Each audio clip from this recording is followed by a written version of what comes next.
Hello and welcome. I'm Bill Wake. We're here working on a program to do tune similarity, to take two independent tunes and decide how close they are to being the same thing. We've got a pipeline to work with that, and one of the struggles I've been having is trying to find a way to show. I'd like to have a selectable set of pipeline stages, and I haven't been able to figure out a way to do that with dynamic views, so we're going to take a secondary approach. Here's the kind of UI I'm looking for. We have what's on the right already. We've got input stages, transformation stages, and output stages or analysis stages. And what I want to do is be able to select a stage. So on the left, I've selected the guitar. If I click the next one down, these are the input ones are mutually exclusive. So you would get the document one showing in color and the other one grayed out. Down on the transformation stages, those are more like checklist boxes. So, and I may have to put some notation to make that clear. But the idea is you'd select each one in or out, and then we'll keep the order fixed. Hopefully it won't matter. Well, may have to find generalizations if it does. And then finally, the analysis stage or the output stage is also mutually exclusive. We can only have one kind of output. And I think the hamburger buns on the top and bottom kind of reflect that.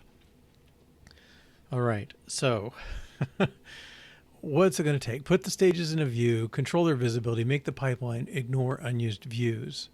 Okay, so I think what we need to do,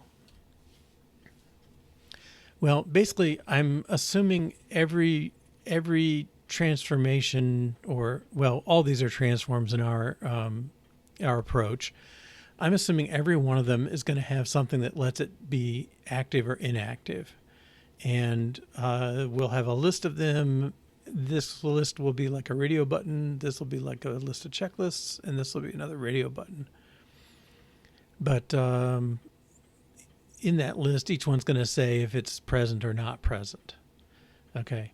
Now we sort of have that with quantizer. Quantizer transform, let's look at it. It's got this notion should quantize. And I think what I want to do instead, I want to generalize this. I want to make everybody tell whether they're active or not.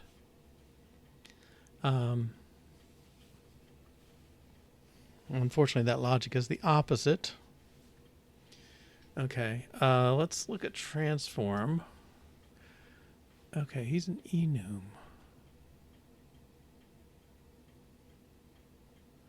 Oh no, protocol transform. Okay, he's got name. Yeah, we can give him a an isActive flag. Okay, so let's go back. Quantizer. Okay, let's get this open. So I think our task is first flip should quantize.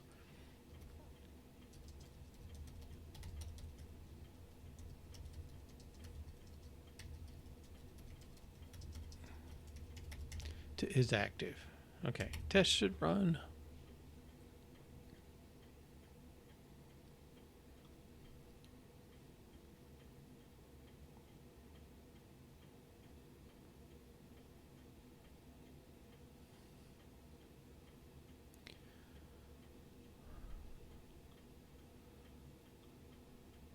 Oh, okay, good.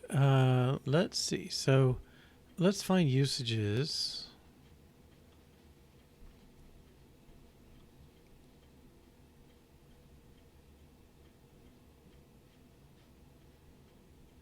Okay, so if we're going to flip this, we need to flip every use of it. Okay, so hopefully I can just do this. And this one I can take it off. The test.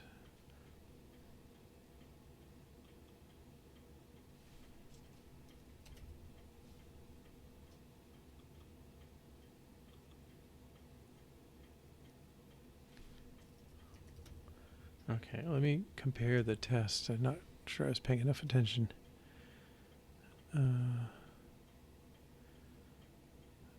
Was false, now true. Was false, now true. Okay.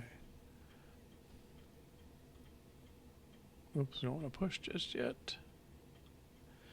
All right, now let's deal with these. I'm ignoring the fact that the name is now lying. I'm just flipping everybody. If it's our new way, we're going to flip the conditions here.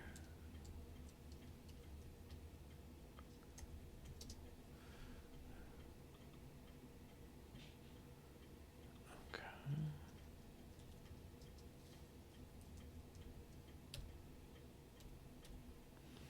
All right, this should still all pass. Whoops. Oh, I lost a quote.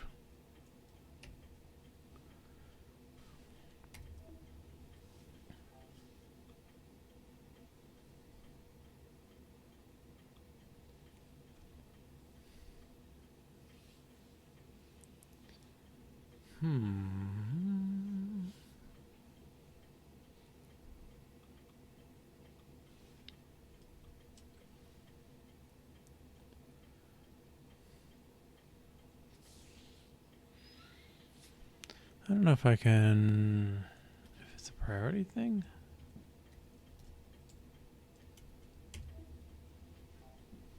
No.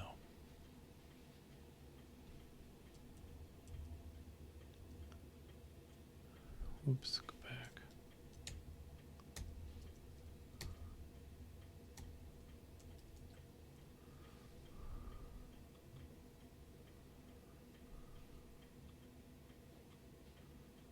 Okay, we're going to have to look at the toggle.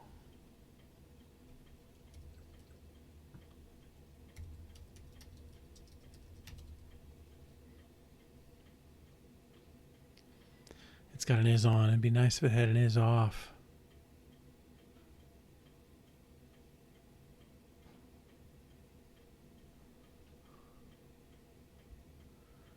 Is on binding bool.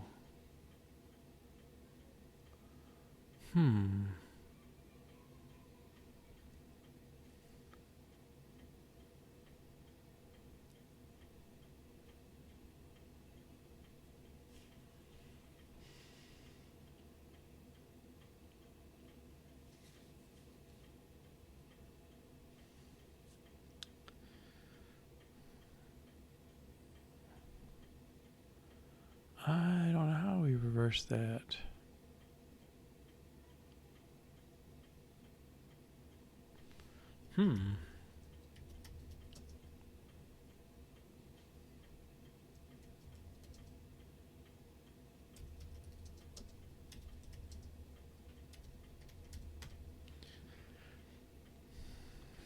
Okay, that's what I want.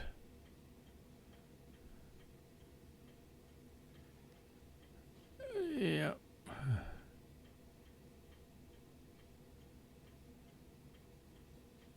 Ugh. Yuck.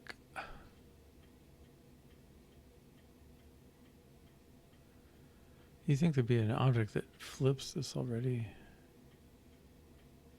Oh my. Ugh. I mean, that's doable.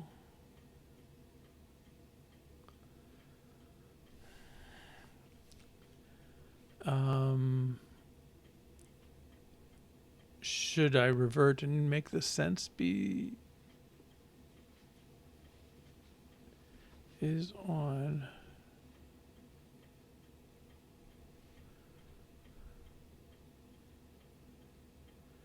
Well, should quantize. Wait a minute, am I confusing myself? Should quantize and isActive should be the same thing. Okay, let's revert. I'm being stupid. Not a good way to start the day.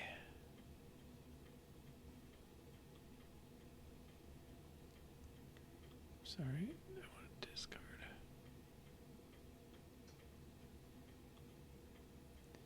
And a test.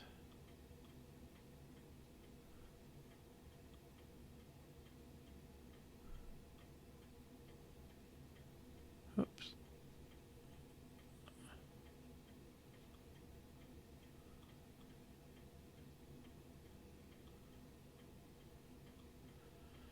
And after a partial revert, I always want to do this again. All right, so I think I just talked myself into the backwards thinking of this. Should quantize is the same as isActive. Okay, so that's, let's just do a rename, should quantize to isActive. Okay, that's more like trivial, isActive. Okay, now I want to give everybody one of these.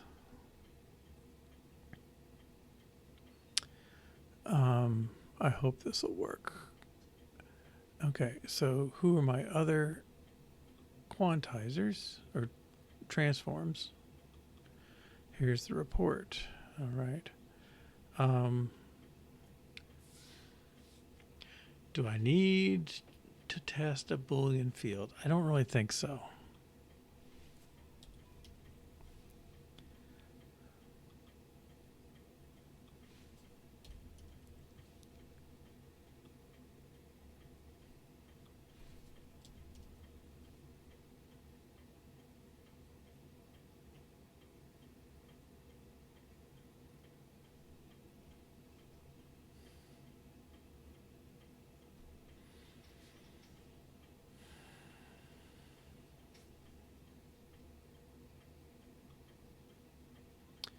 But I think I need that flag here. I don't need to initialize it. Okay. This should be okay. Oh.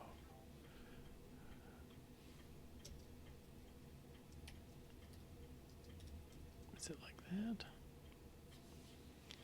We definitely need people to be able to touch it.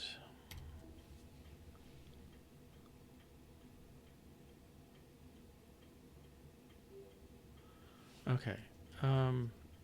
Add is active to all transforms.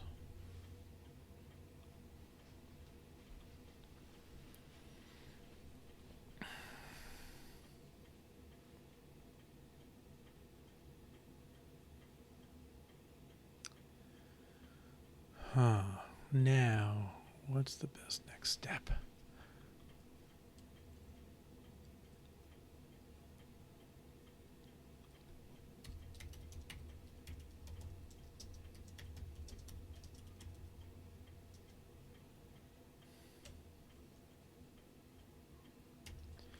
Oh, what do we call this? Pipeline selection.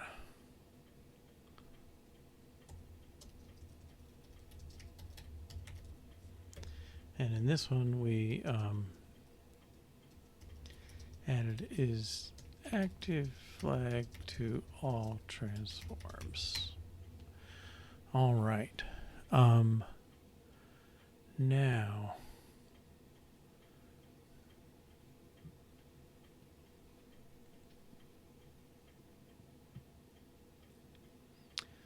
I want to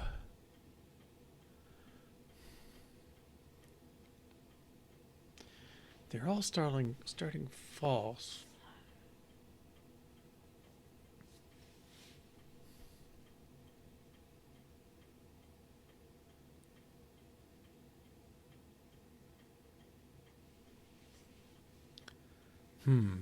So I think what I'm saying with this is probably the easy one. I'm saying there's a list, let's say, of transforms.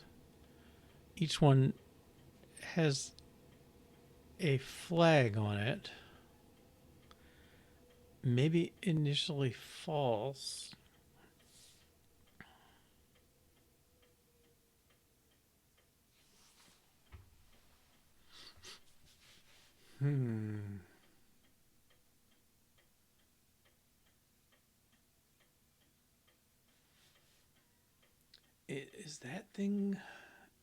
Is that list? I mean, maybe that's the pipeline object I've been talking about. It's the set of inputs, the set of analyzes, and the list of transforms. And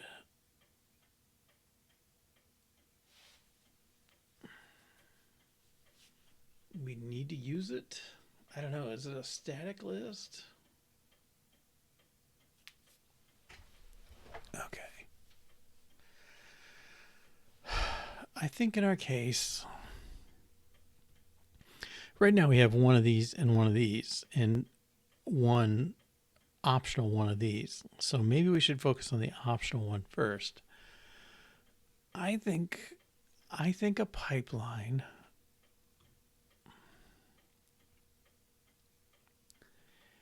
it's got to be a set of these things. I mean, some structured set. Okay. I want to ask the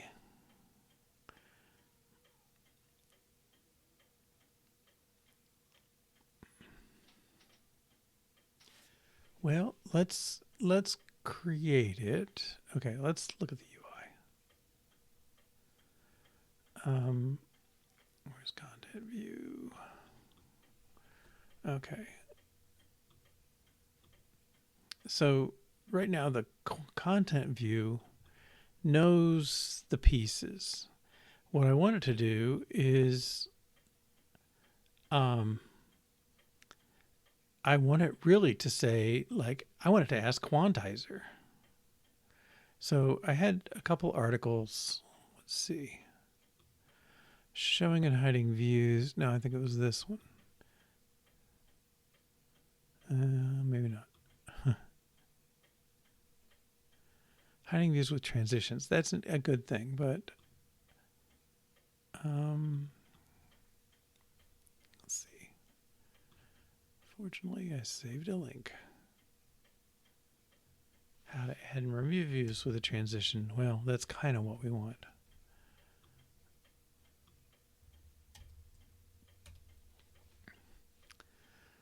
Okay, so really you can have a flag that does this. I mean, our flag is going to live on our objects. And okay, I think that's good enough. It's if the object do it. Okay. So let's try that on our content view, only on the quantizer.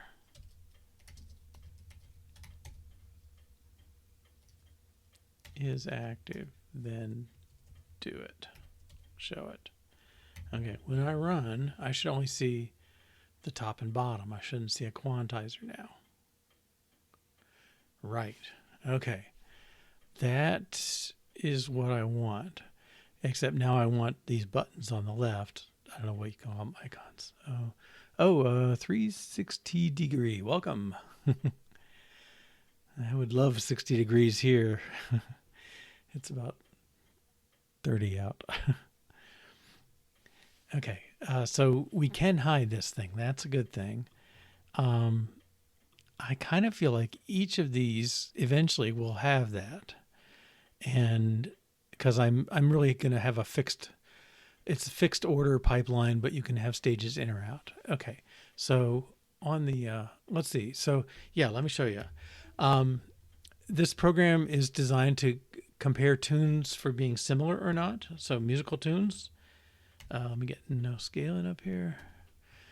We get input in this ABC language, but these are the notes: D, C, D, F, E, D. You know, all the rest of this is just kind of baggage around that. Some of this stuff is the parens and the arrows and all that stuff. They all have meaning, but the essence of it is this.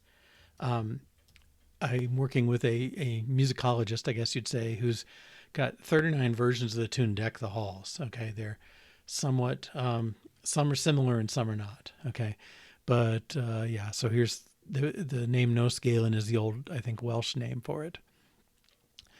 And the idea is you take in these things, and then I just deleted the stage that would actually transform anything. But like one thing you might want to do is put all of them in the same key. Like some of these are in D and some of them are G or whatever. You might want to put them all in the same key. That'd be a transformation. The other one we had was quantizing, which was saying Some of these songs might have lots of notes, and some of them might have a few notes. What if you just say every quarter note, at a regular pace, I'm going to take the note and use that for my information. All right, so it's just ways to manipulate the tune before you process it.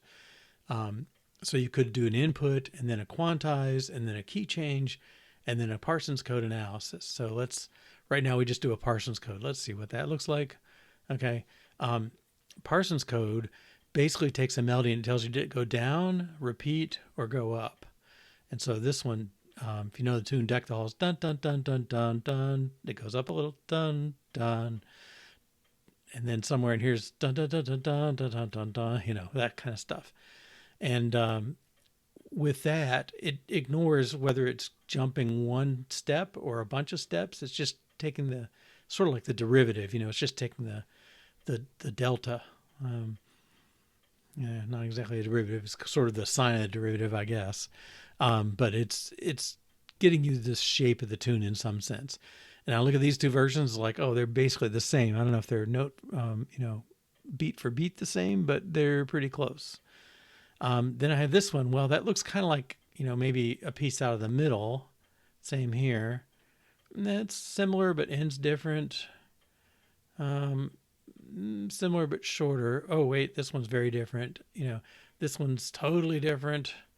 These two kind of taper off differently. There's definite differences. And so the ones that look very similar, they're like 3 foothills and a mountain followed by a foothill. I might kind of cluster those together and say, okay, that's fine. But what about these ones like this that just keep going down, down, down, down, down? Are there, is that a form of this thing, or this one keeps going up, up, up? Where are those from? How are they different? Can you trace the influence of this one on that one, or things like that? So, in principle, I could invent arbitrary reports. I have another one. Let's see if I don't know if I can make it visible enough, but they basically take, for the first note of the song, 87 times it used this note, 4 times that one, 26 times that one. And it's just showing you sort of this, and you can kind of plot the average note of the tune. And I don't know if I don't think this is no scaling, but you can see there's sort of a shape to it, but there's a lot of variation. So I can get a spread kind of thing. I might also want to analyze what they call the metadata. What are the titles? Who composed it? Do they start in the same key? The origin. So sometimes they have a field where you can do origin and say, this is in the United States, in Nebraska, in Omaha, which is where I live, and that version in Omaha might be similar to one in Lincoln or something. So we'll go from that. Now, what I'm trying to do is I have these processors, and then I built views that reflect them, and I want to dynamically add and subtract the views. And so I'm trying to build a mechanism on the side that will let me choose which ones are active. And I think that will give me enough. My original vision was I drag and drop them into the pipeline, but I just can't get this dynamic pipeline working for a totally dynamic set. So I'm kind of compromising here. All right. So this worked in that sense that this view goes away. I would like to get, I'm gonna refactor this a little bit. So I've got the scroll view. That's sort of this right-hand panel. Let's see if I can extract this.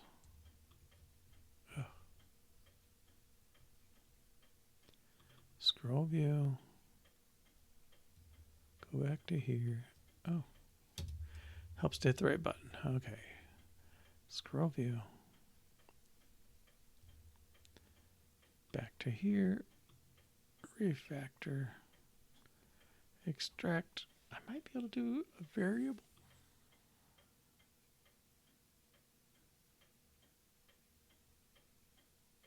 No, I don't like that. I have to say, Xcode's looking a little flaky to me on its refactoring. We shall see. Okay. This is pipeline body.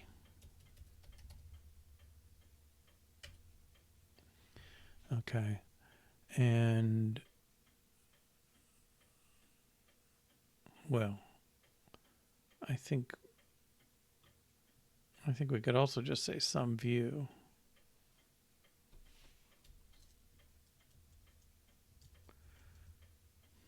Let's try that.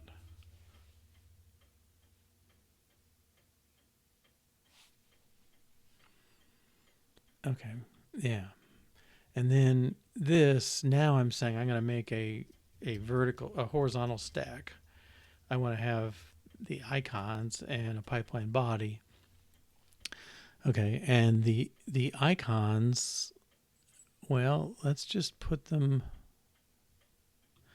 what do I call these? Selectors?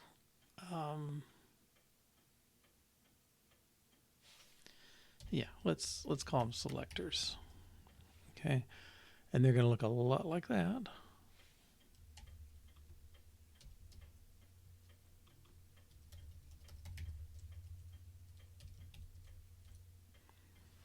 Okay, now this thing, I think, let's return text selectors.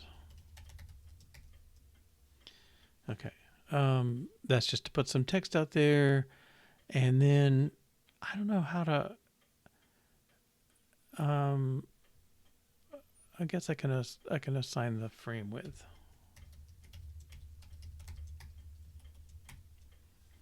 Okay, so let's see how this looks.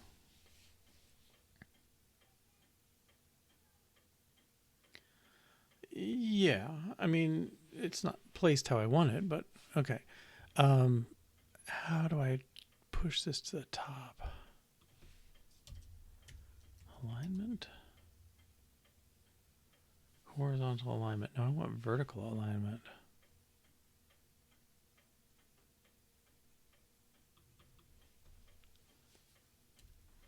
Okay, I have to, well, I should probably search here because this site's so good. Align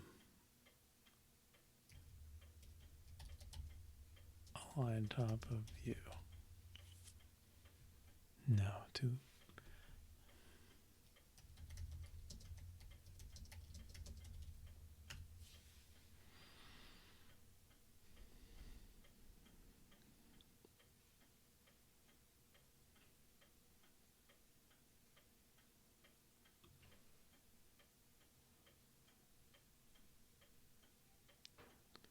Okay, to top.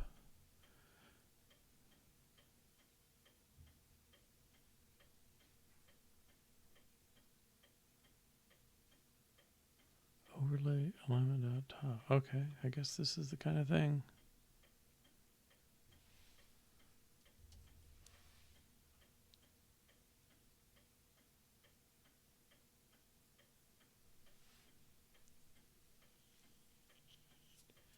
Background view did overlay. I don't know. That seems weird.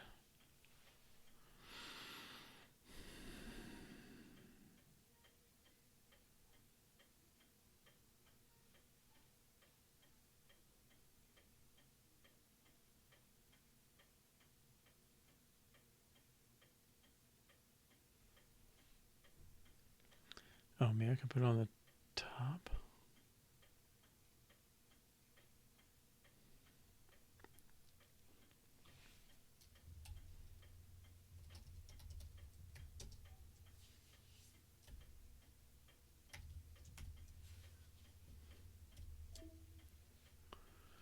I don't know if do we have a preview? We might be able to. Okay, well, that's on the top.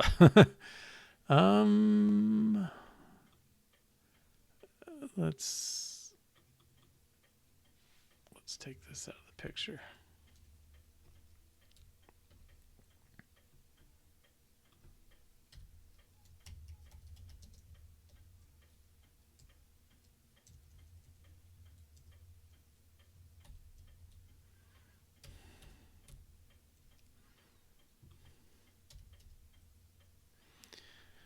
Okay, and I think according to this, I can turn this on.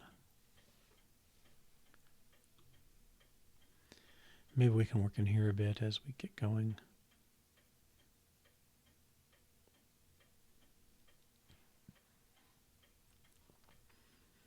Okay, that's, well, that could use some padding, but okay, let's.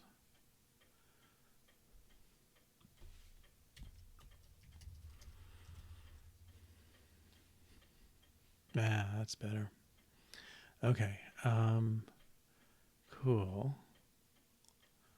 So I just want to get a button in there.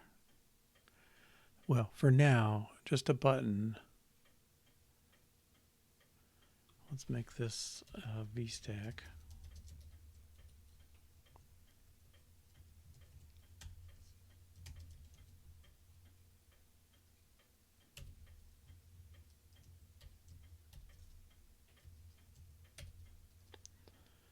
I'll put this on the VStack.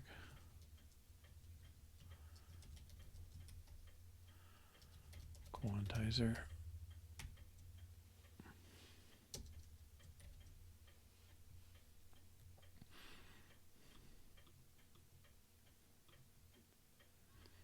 And our view is quantizer as active.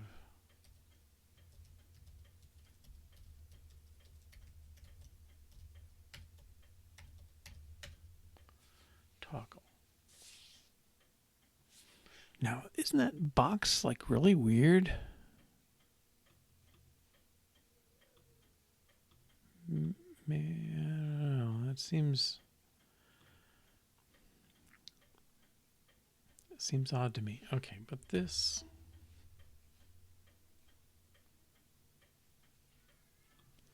It's crude, but it's there. Okay. And so I don't need this here anymore. That checkbox is the same as being present at all. Okay. So let's do that. Okay. So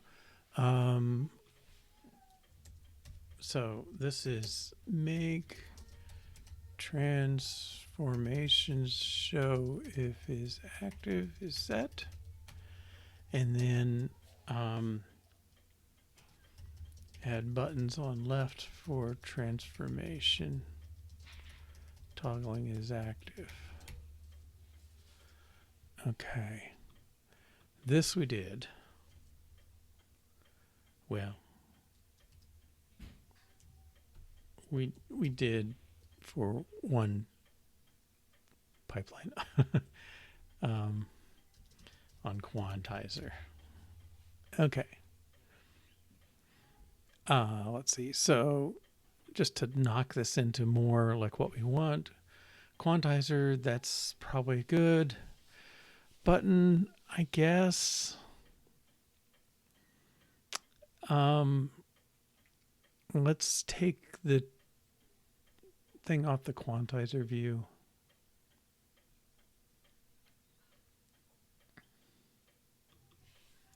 Quantizer setting view. Okay, so right now we have this toggle here. I really just want a label. Okay. I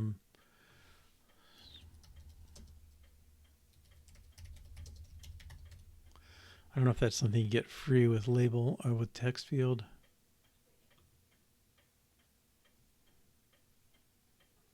Looks like it. Yes. Okay. Text field rhythm. Huh. It doesn't show that. Text colon. Oh, I have a value.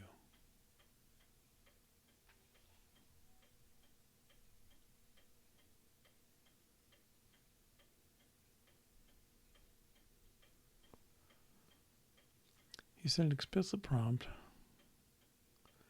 A form always places it placeholder text within the text. Oh. Okay. No. Okay. Well, let's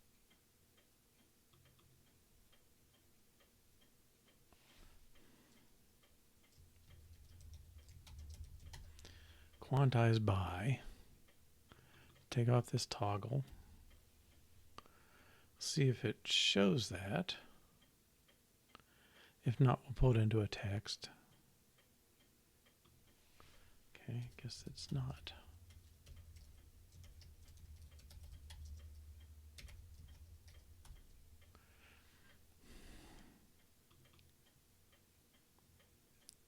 I don't know, we probably should use a different. I got text and we've been using value.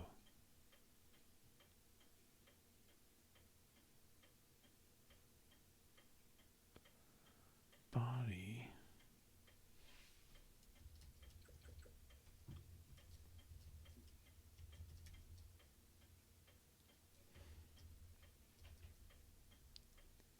Create a text field with a value. Values of binding format. Yeah, that's more like what we've been doing. Label. Oh, maybe we should be doing the label.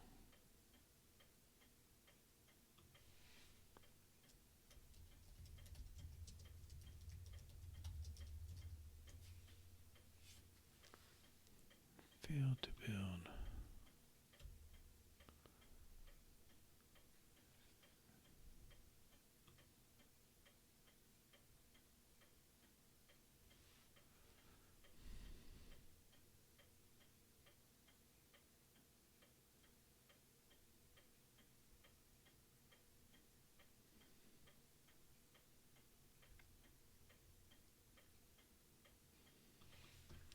Is label a thing? To describe the task represented by a progress view. That does not sound right. Okay, let's take this out.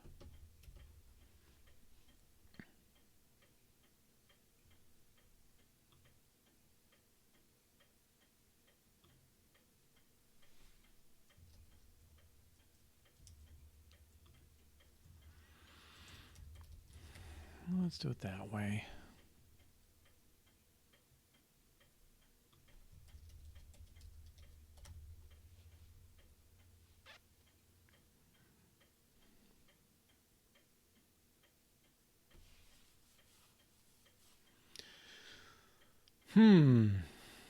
Okay. I think that should pass all tests.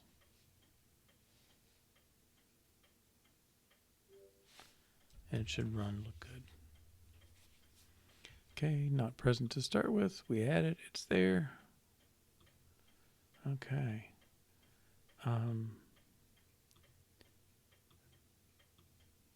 Now,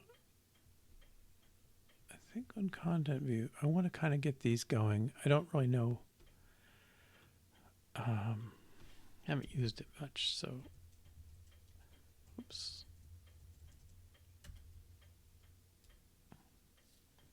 Okay, what I want to do with this, I think it's just with animation, will give me something. All right, so let's run that.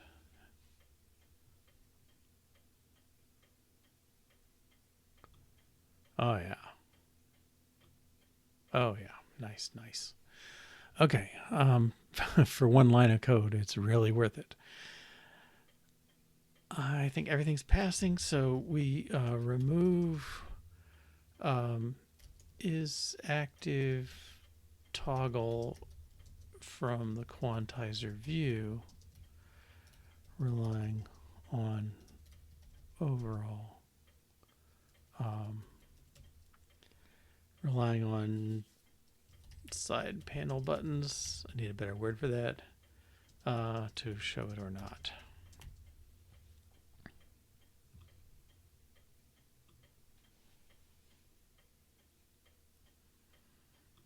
Okay.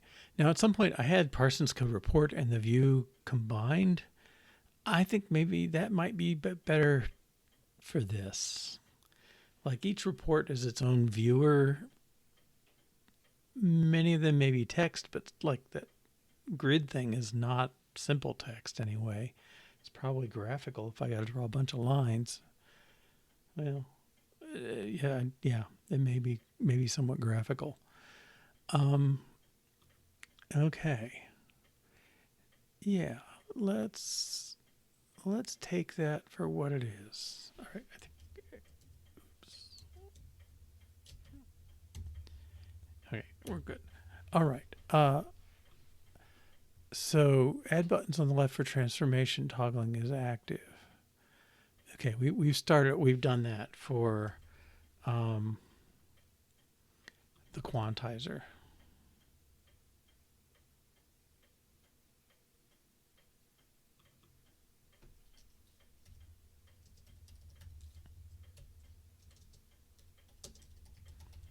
Done that for the quantizer. Okay. Now, we haven't done the others.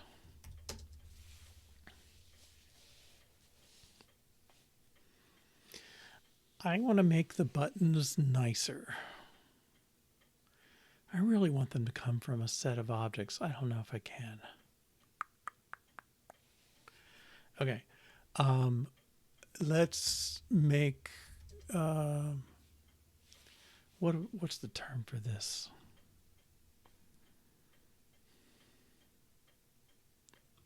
Well, we've been calling it selectors. I don't know.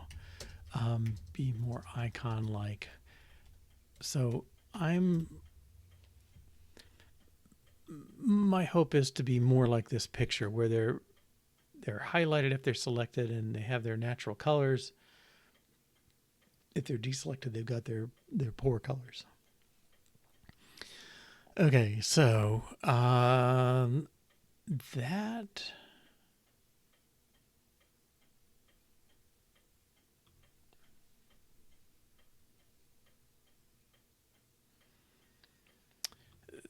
this text, I think I'll just put it in the. Let's try that for text. And we use title text over here. Let's do oh, both these look good. Yeah, for a title. Okay.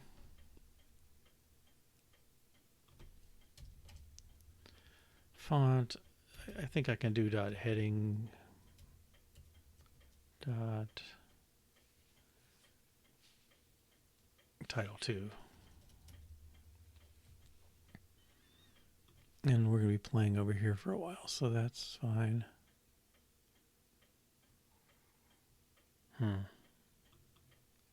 That's really... Can I put new lines in?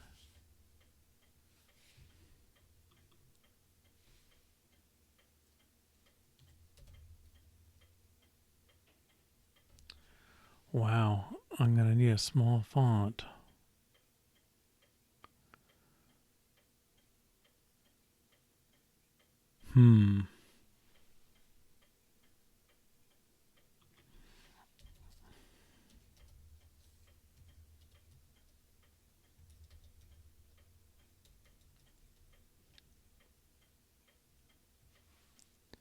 Font bold. Do that.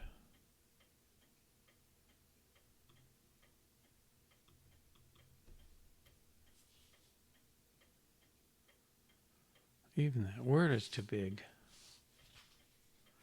Okay, that frame's just a little too tight.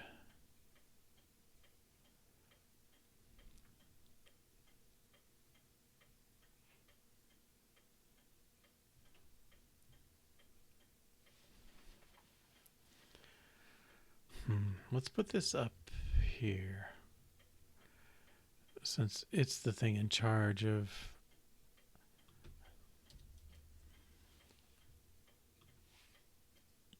the shapes. 20, is that not enough?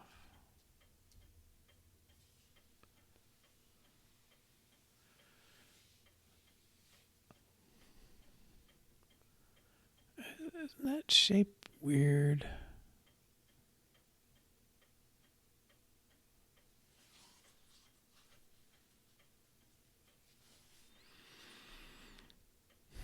Okay. And I really wish this were centered too. I don't know why it's not.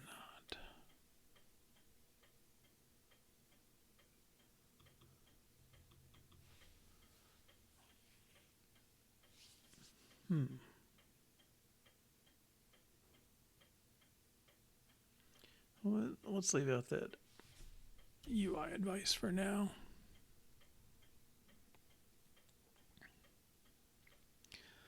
Okay.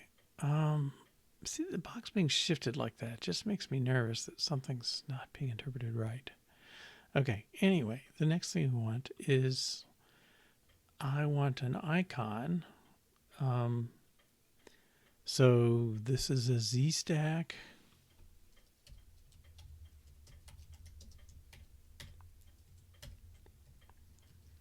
And it's a rectangle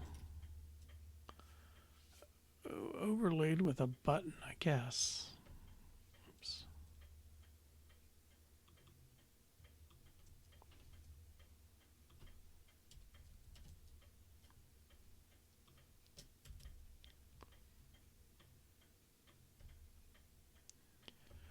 Rectangle.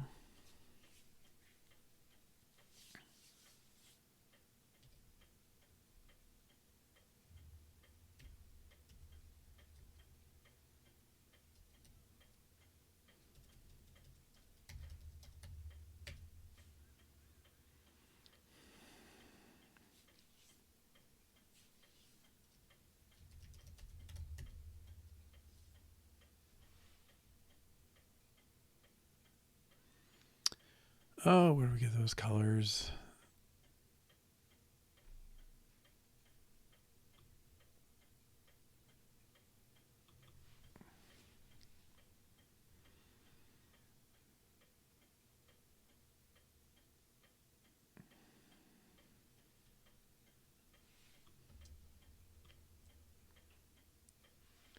Source.transformation type. It is foreground color. Okay.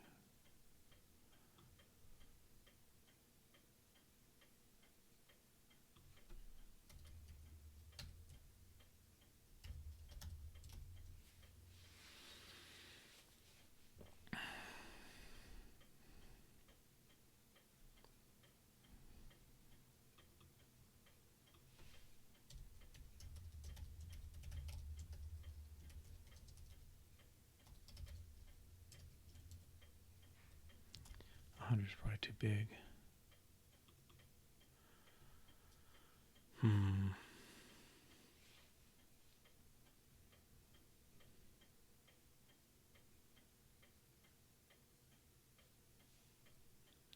Well, we're just getting started. Okay, now I want to take the whole Z stack and give it a border.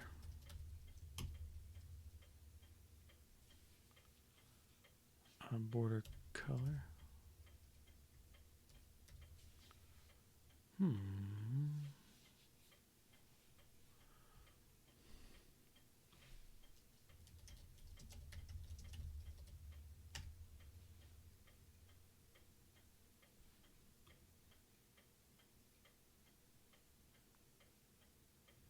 Oh, it is color and width. Okay.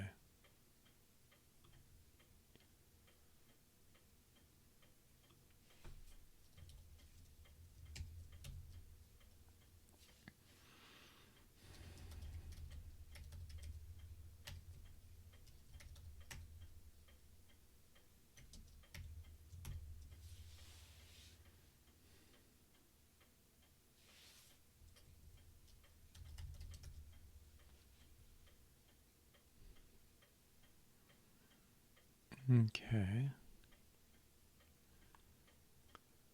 And this is the text is quantizer dot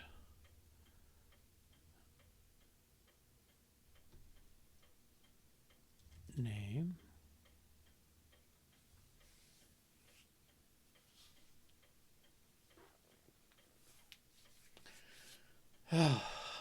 So, okay, getting getting where we are. All right, this then is an H stack, a V stack.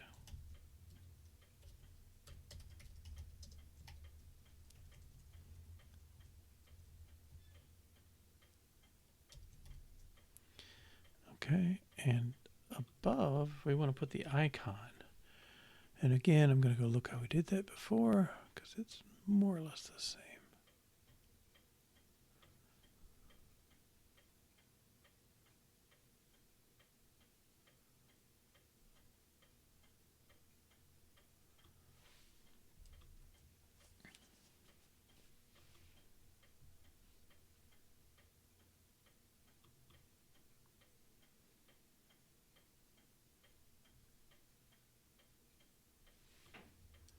Is that my thing? Yes. Oh, okay. This is what we want. Vertical icon.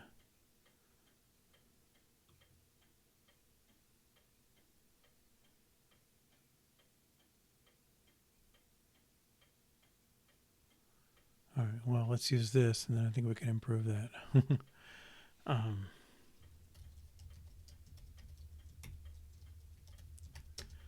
The name is quantizer.name, and the icon name is quantizer.icon_name. Probably too much stuff. Okay.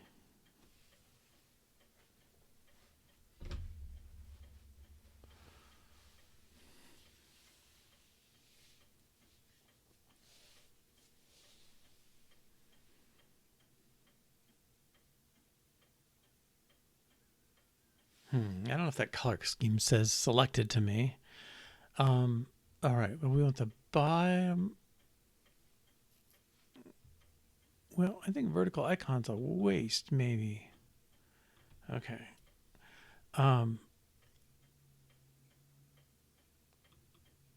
It's just a label. Okay, let's finish our thought here.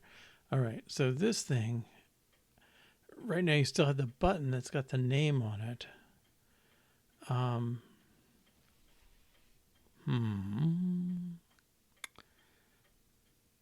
And the name can't be very big based on this sizing.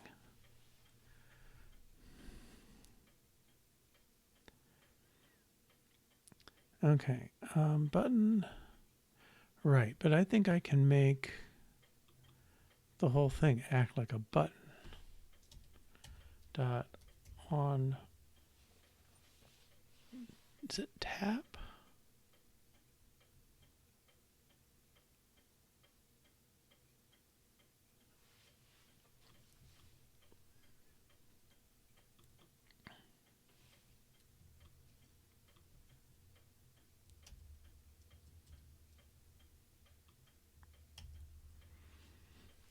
That, and then I don't need the button. Oh. I probably should take this whole bit.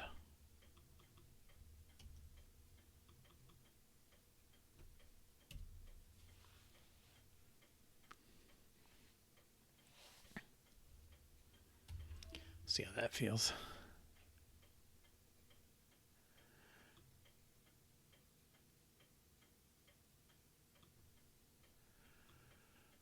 Okay.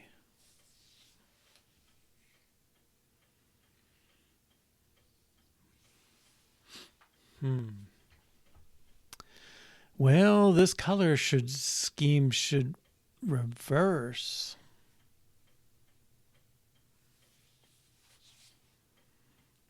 When it's off.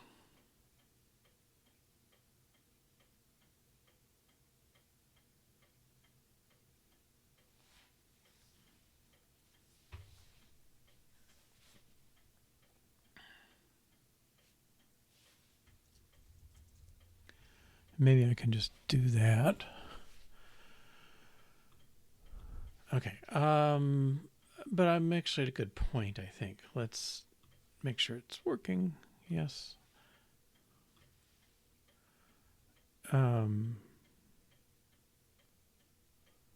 His color's not right.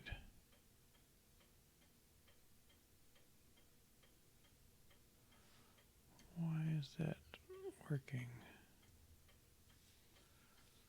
Label style. Name string image icon.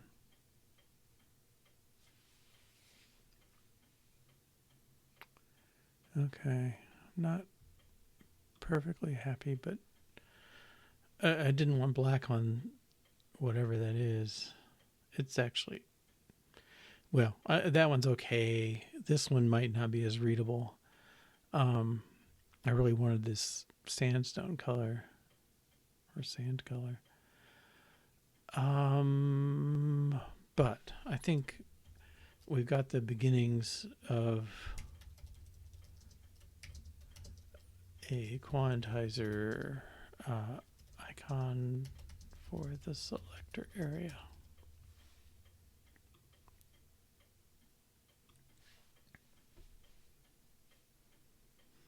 Okay, so now I want to clean that up a little bit.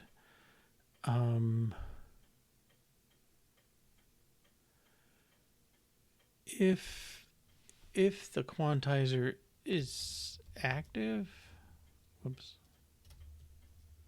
is active. I want the word if there. Else, let's use color dot. Is there a light gray?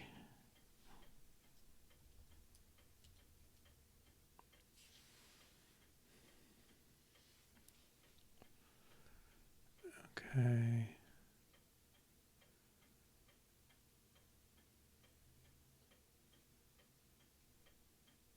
And where's the border? Oh, down here.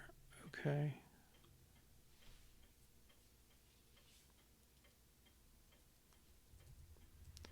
And the border, was it hidden?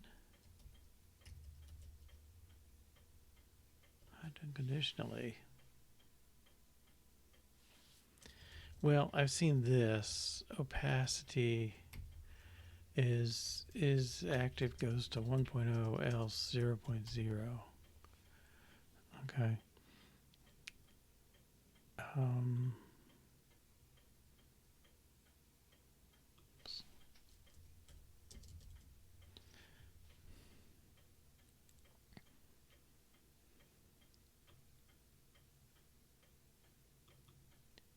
That's quantizer.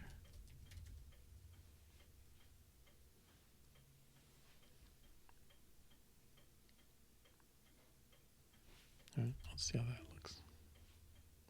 So I'm trying to make it light gray if it's a deactivated.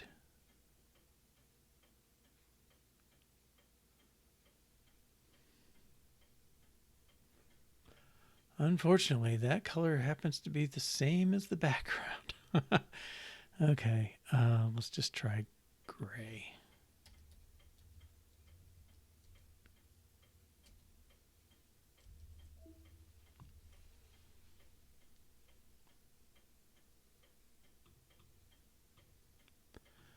Oh. I only want that to be the border.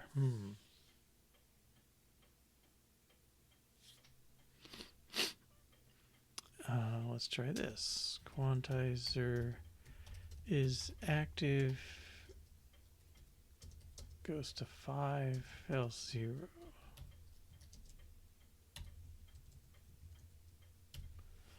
I made the whole thing invisible. That's not good.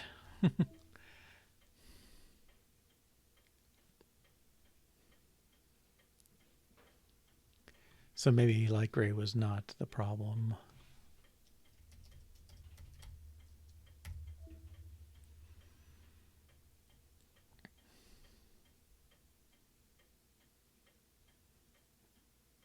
That's light gray.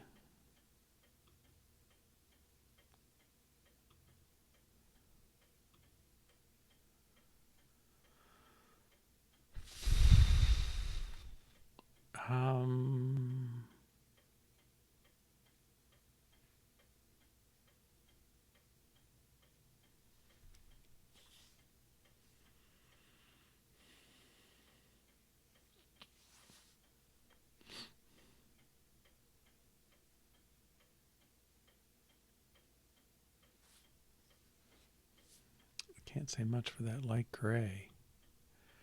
I may have to get color specific. I don't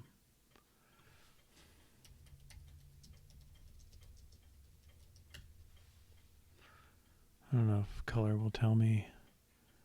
Like, it'd be really nice to have a picture. All these constants. Content.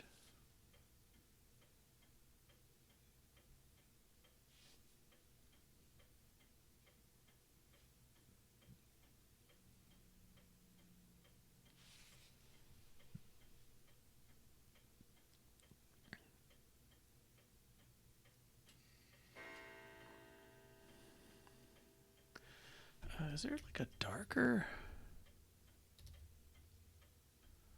Oh, I thought color had that. I thought it had something that I could just say dot darker and it would come up with something a little more there. Okay, but I do have numeric constructors. Oh, there's a white constructor.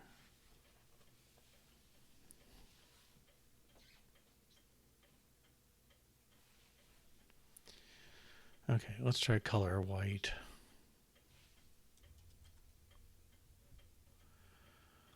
Color white, and let's do 80.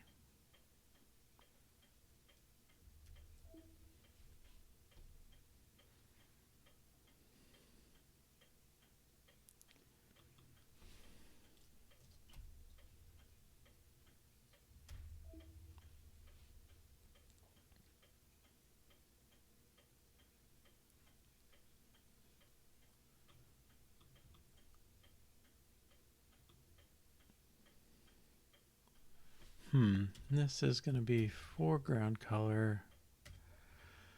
Normally we want, well, it's another isActive thing. isActive. Then we want quantizer.transformation-type.contrast. Otherwise, let's take color white 95. I may just say white. Yeah, it's too little.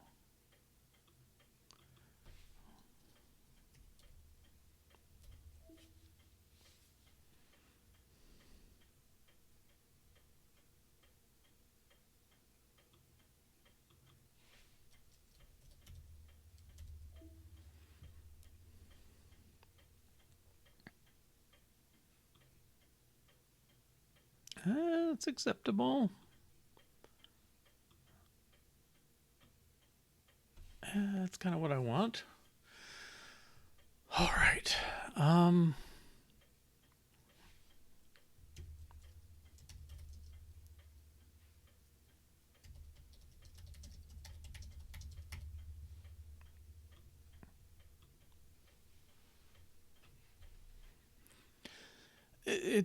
It's coming along. I'd like to give us another.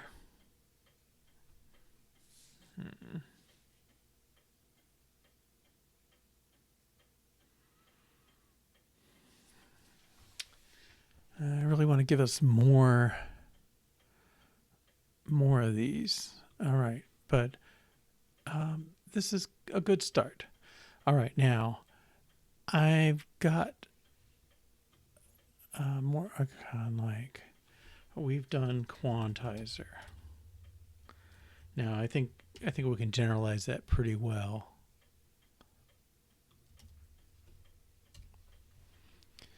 Okay. We can get that for all of them. Button on the left for transformation. Maybe we should get these other ones out there.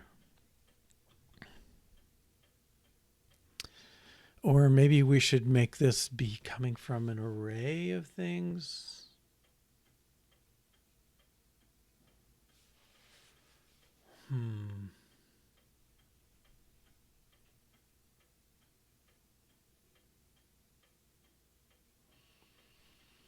All right, we'll have to see. But I think we'll take a break first. So a 3-minute break.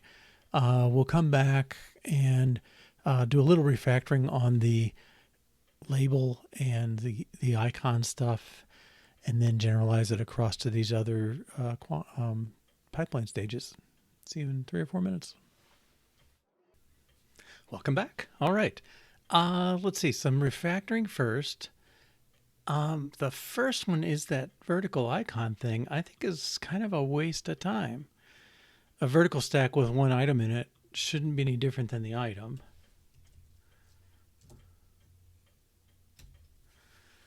And, well, let's make sure that, let's make body. Oh, that is, okay, that's a little more justified. That's a custom style.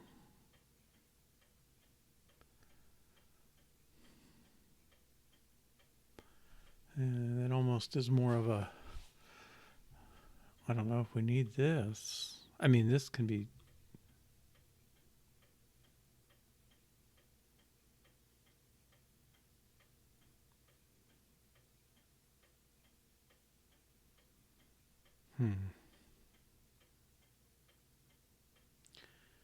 I guess that's okay. I assume that will work okay.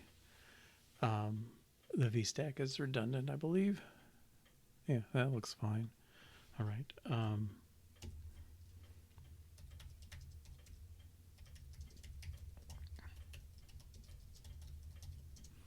Originally, I think I built the vertical icon myself and then realized we could do it with the right style. Okay. Yeah, this thing had the VStack, but I don't need it on the other side. All right. The next thing is, this is more of a setup. Let's turn this off. All this stuff we just did. Well, the Z stack with the on tap gesture and the frame. Yeah, all that to me feels like it's like a what's it doing? Show icon maybe?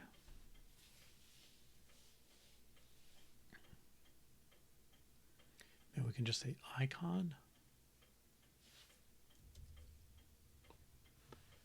Ugh.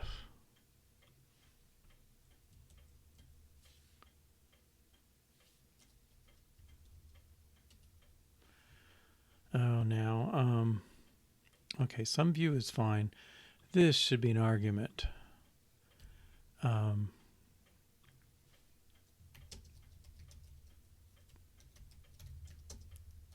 Is a transform.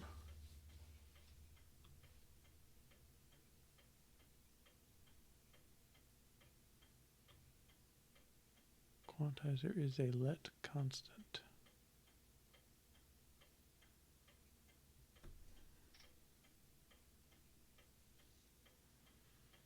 Why? Do I have to say in out?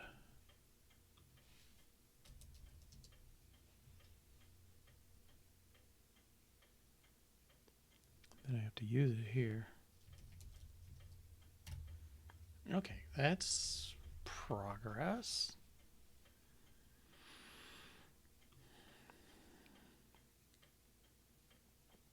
Could not conform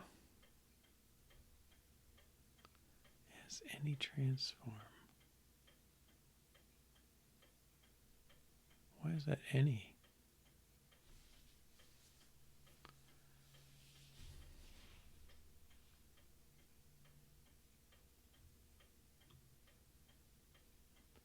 Is that legal? Sensible? Any transform as in that argument. Well, I don't know why I want to make him any transform when he is a transform.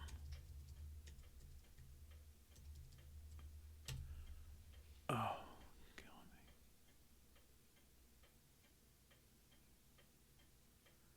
me. Unless I gotta put this on the outside.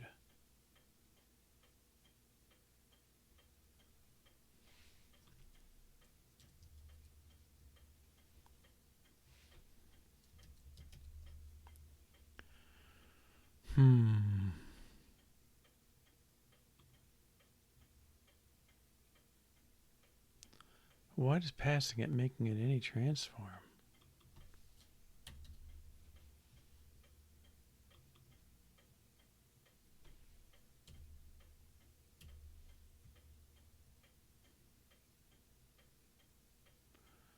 Cannot use mutating member on a lead constant.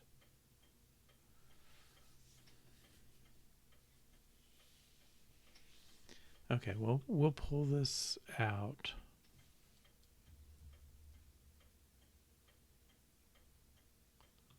Put it here.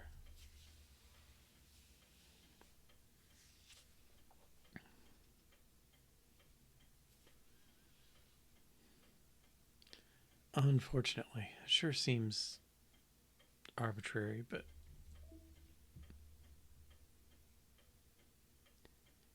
my Twitch chat. Oh, does it? Yeah. Let's see. That's a mountain dulcimer. So it's a. Don't know if I can adjust the camera enough to show it anymore. A little bit. It's a 3-stringed instrument. It sits on your lap, and you strum across it. And usually old style, old time tunes and that sort of thing for it. It's a instrument, kind of an American made instrument, starting around 1800, and one of my fun areas, I guess. Oh yeah. How well, that's always a question, but yeah, it's actually a pretty easy instrument to pick up. They call it diatonic, meaning it's kind of like white keys on piano. Any note, if it sounds wrong, probably the one next to it will sound like it's part of a chord that sounds good. So, well, I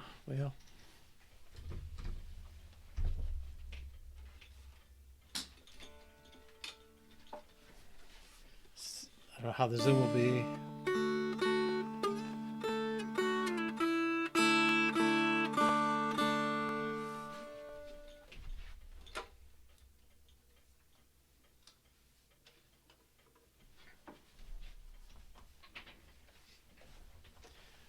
In the original, this one has frets that go all the way across. The original, the bottom 2 strings would always just ring out, just drone. So it's kind of transitioning to be a little more guitar-like. But yeah, it's similar, kind of acoustically and all that.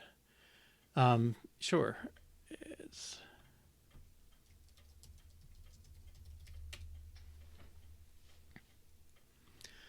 And mine has that kind of hourglass shape. There's another kind that's kind of rounded, and sometimes you'll see diamonds or other shapes. No, haven't been doing that. Kind of hit my social media limit, if you know what I mean. All right. So this thing should be working as expected. Yeah, that's good. Okay. So we pull out icon method. Also, others can use it.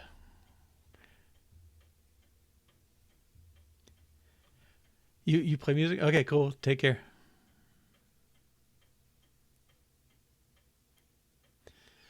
All right. So now I want to.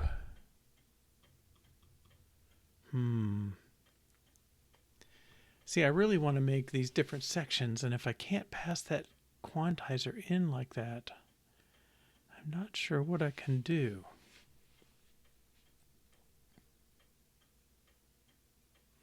I mean, transform says it's a get set, and it is a class, right? I don't understand why.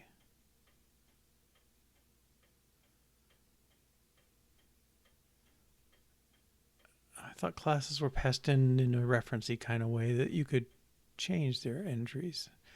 But I'm going to focus on getting this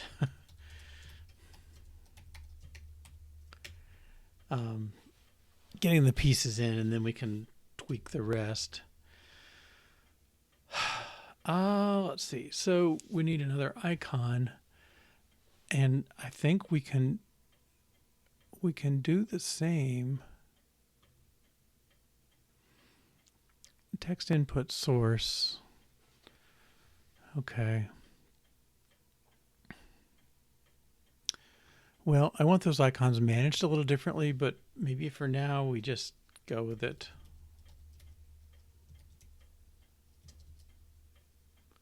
Text input, and then we'll do this. There's a way to make that its own thing. And then I want another section.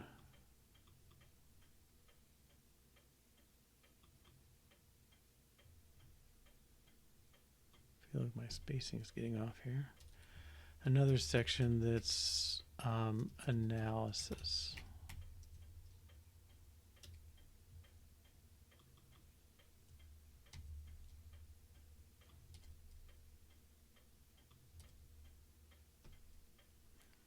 And another icon.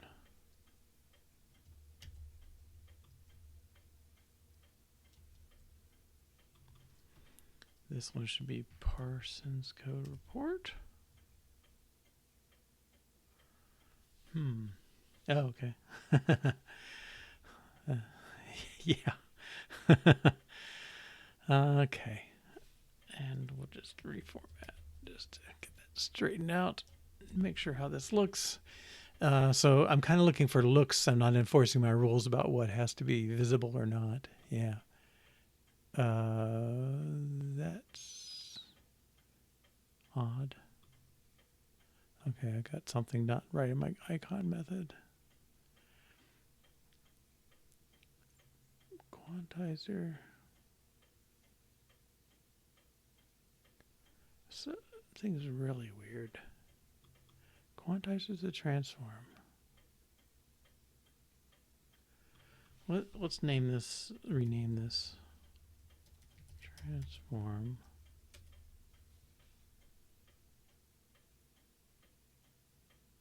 Oh, the icons need to be correspond.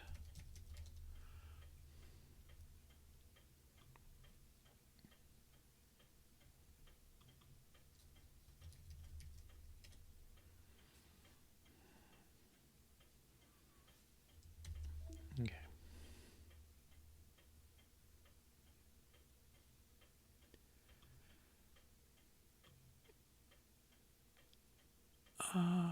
This is weird to me.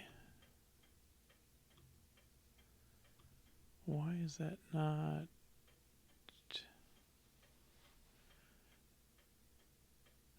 Oh, it's toggle.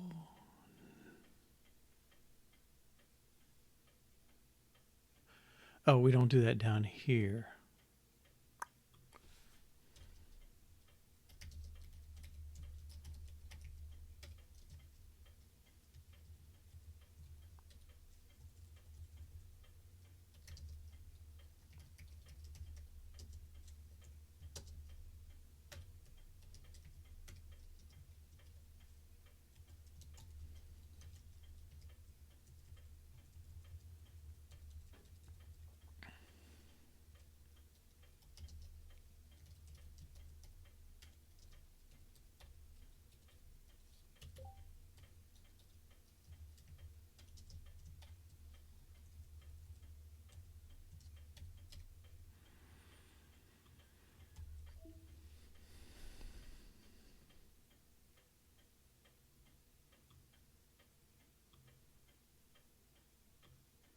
Okay, we didn't do one.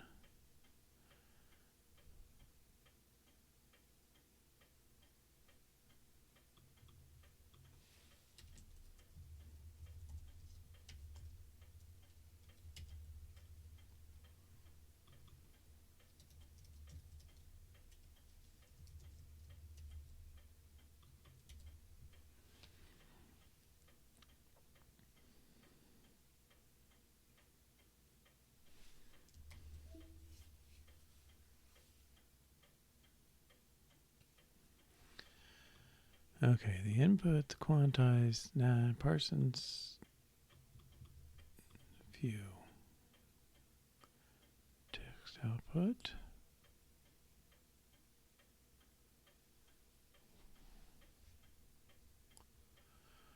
Text output may not be a transformation. No, it is.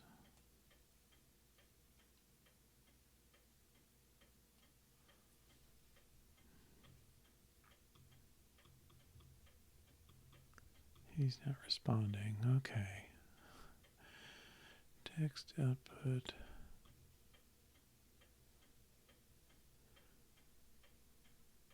Okay, my transformation analysis. Text output on gesture. On gesture, text output is active toggle. That seems right. The pipeline body, if text output dot is active, show it.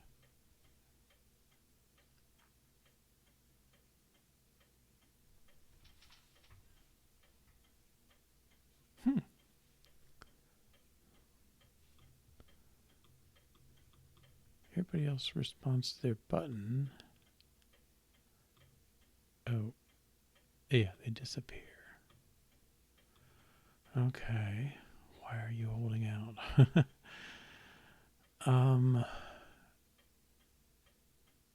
Text output. He's got his active bool equals false. So I don't see why he should show it first.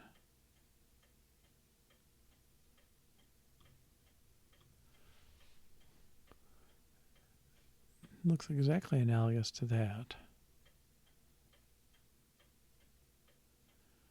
Icon text output.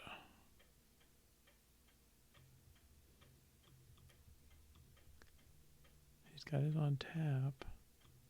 Oh, no, that's right. Let's break here.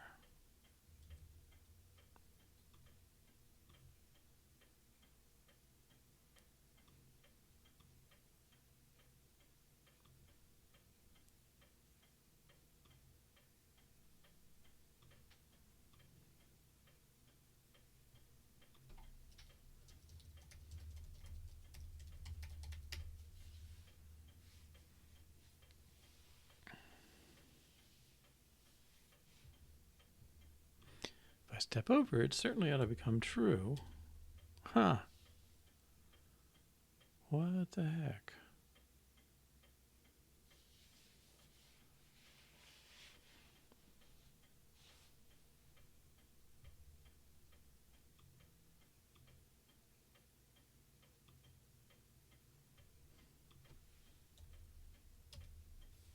Okay, true now.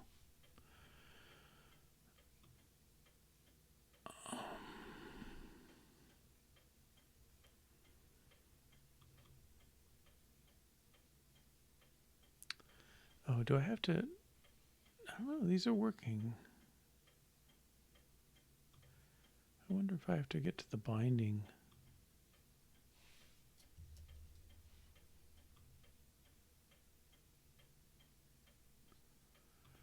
Can I convert published bool to expected condition bool?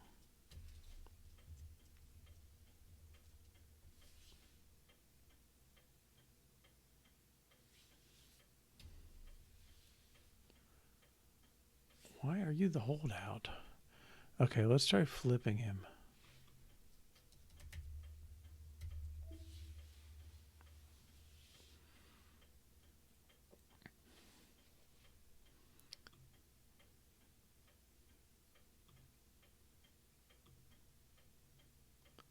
Huh.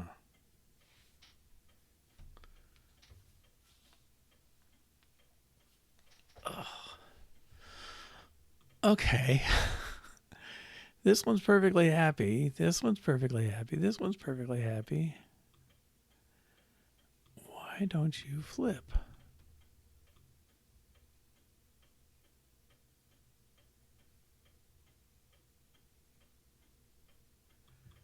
Let's swap the order here.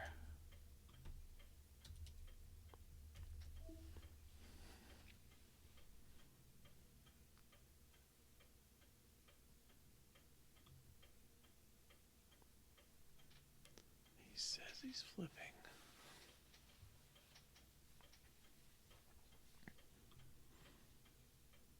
Whoa.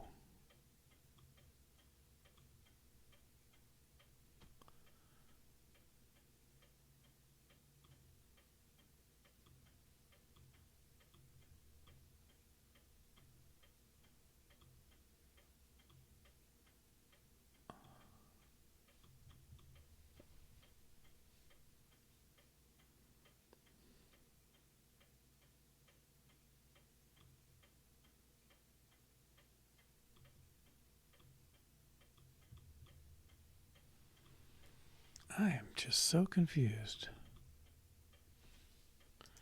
Let's undo that.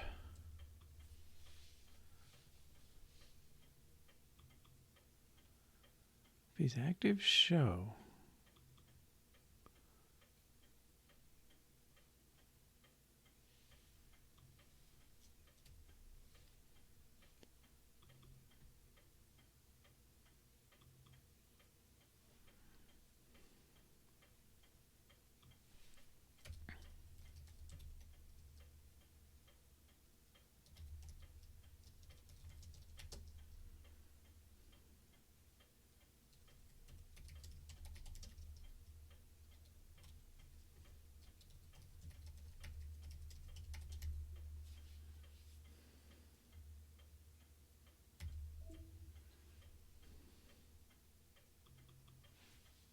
I should do this here too. Text output is false.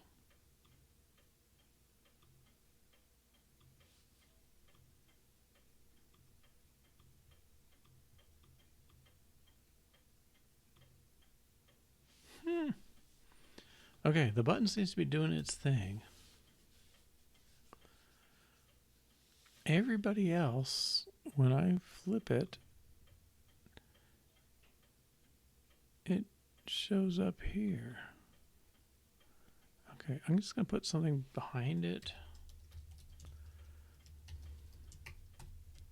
Kind of desperate here, I'm sorry. One of these updating things. Okay, that text is there. If I try and take this away,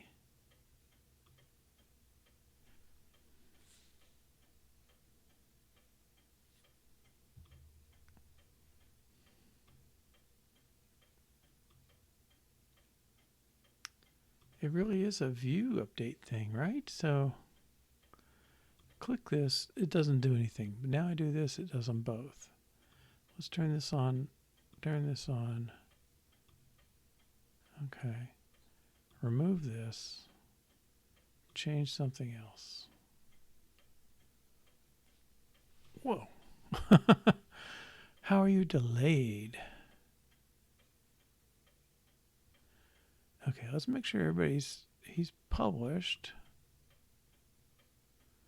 Well, I kind of copied the line in, so I expect it to be.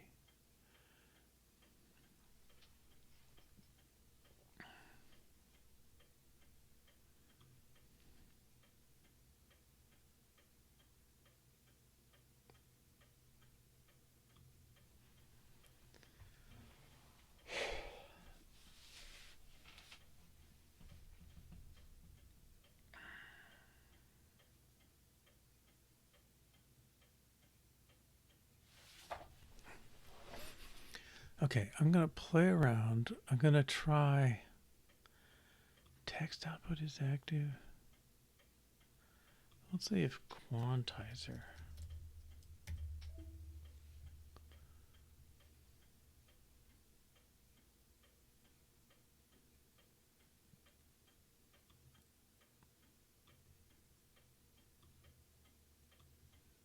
Okay, so that's okay. Now let's make this one text output.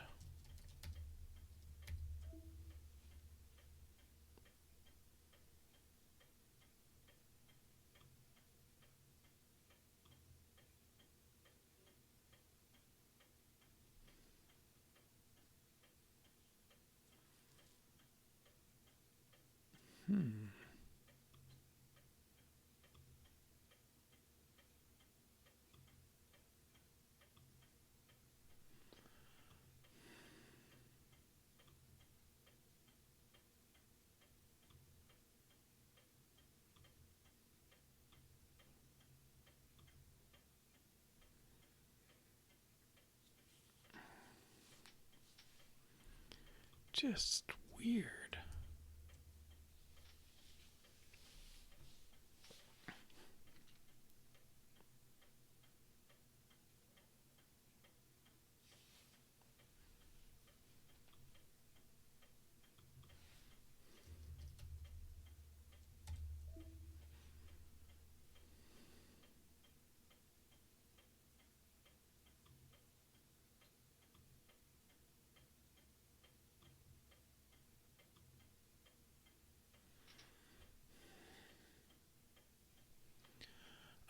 Must have something hooked up wrong somewhere. I just don't see it.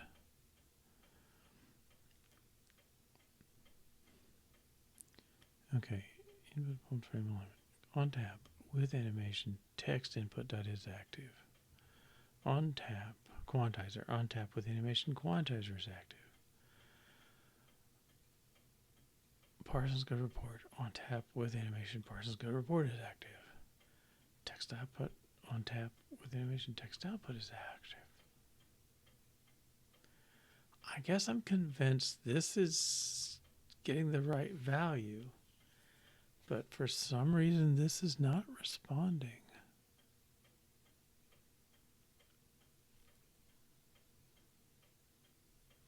See how these are initialized. Oh, he's not a state object.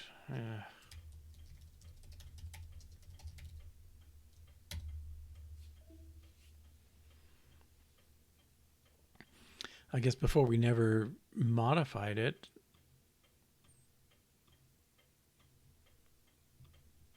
Okay.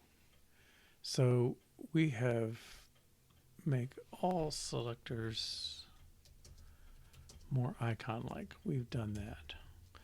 Buttons on the left for the transformation. Yes. Show if it's active is set. Okay. That's all fine. Now I'm going to get in trouble. Put all stages in view, controller visibility, make a pipeline. Okay, so all stages in view, controller visibility, make a pipeline. That is what we've actually done. I mean, that's kind of these steps. All selectors, buttons on left for transformation, and that's cool. Okay, now this. How to add and review views with a transition. Showing and hiding.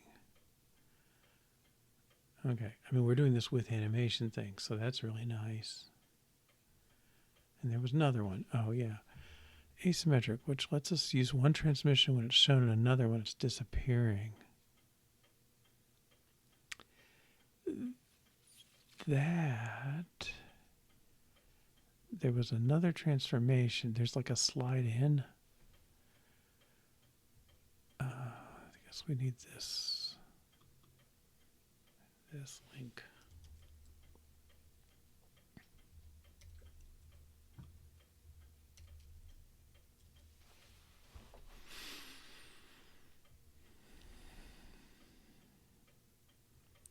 Move edge bottom. Yeah.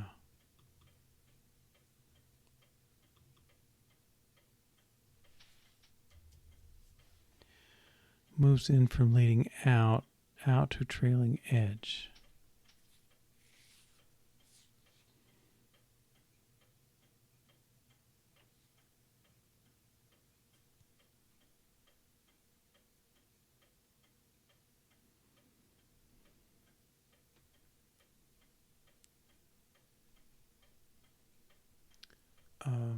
That's on this with animation. If shows.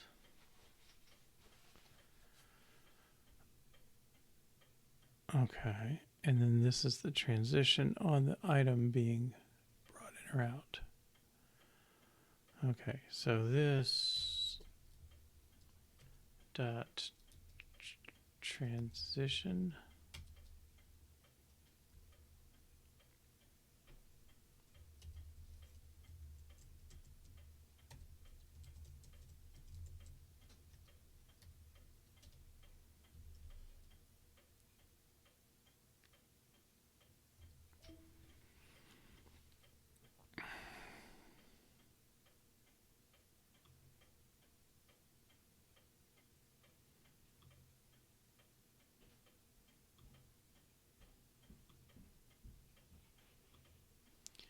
Okay, I think I can work with that.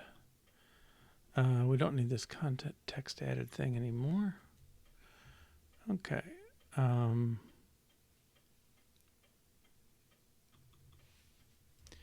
They don't have to go directly to their button. I don't think that's a requirement here.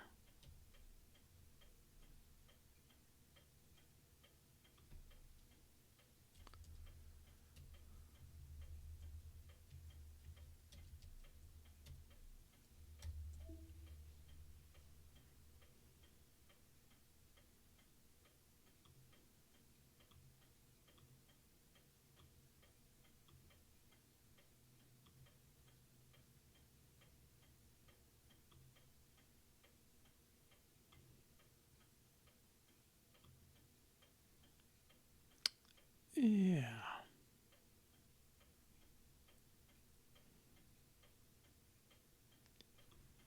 Okay, I'm going to put a little... I may regret this one. I want to put the stack. I want a little space before this. Maybe it's just padding on top.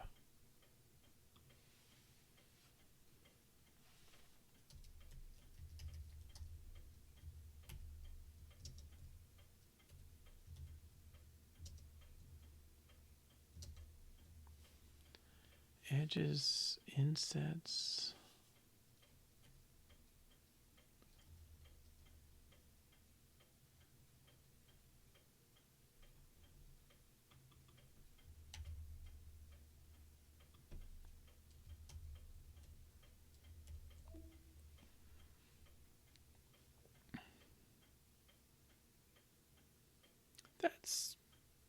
That's enough. Okay. Now, all right. So this was, well, this is kind of like improve animation, and spacing, vertical spacing.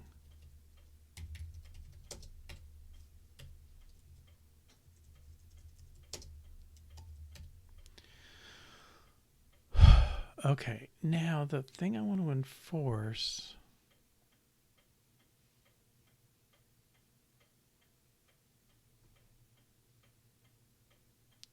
and I don't know how I can do this. This is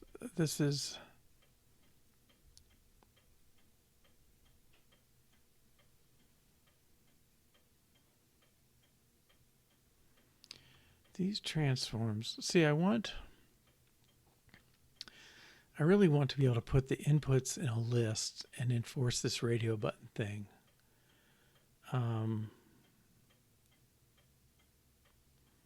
But I don't know, maybe I can just force them on for now.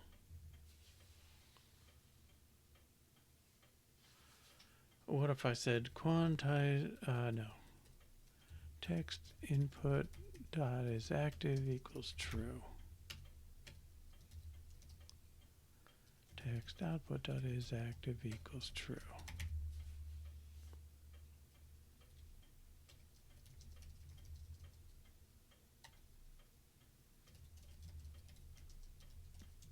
Can I do this?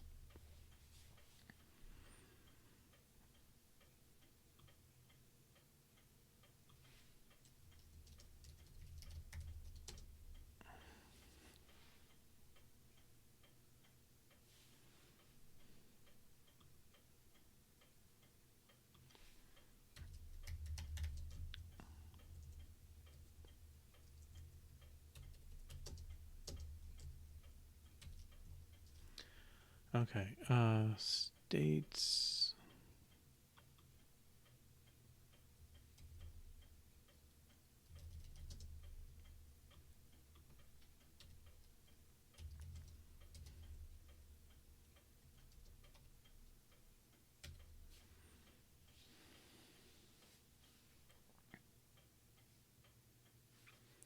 Not complaining. Okay.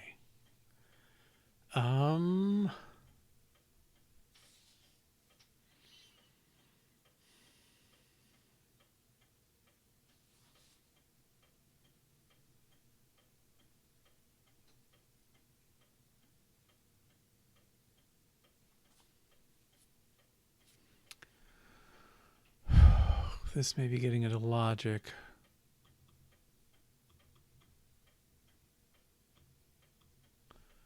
Okay, what do I want to do? I want to make a...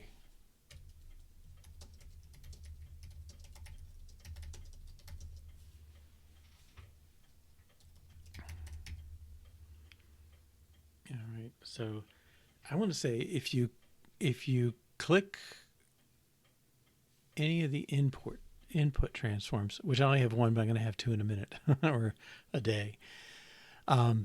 If you click one, I want I want there always to be one active.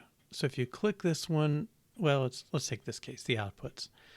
If I click this one, fine, but if I click this one, I want it to replace it instead of activate it. And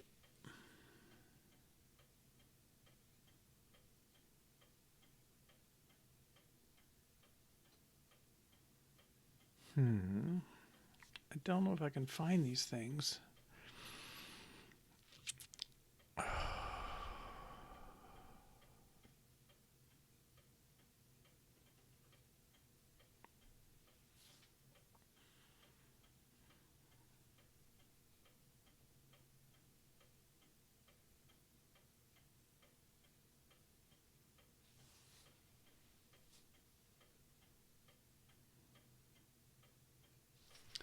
I need to make them identifiable that I can find them in a list, but I want to do something to get from the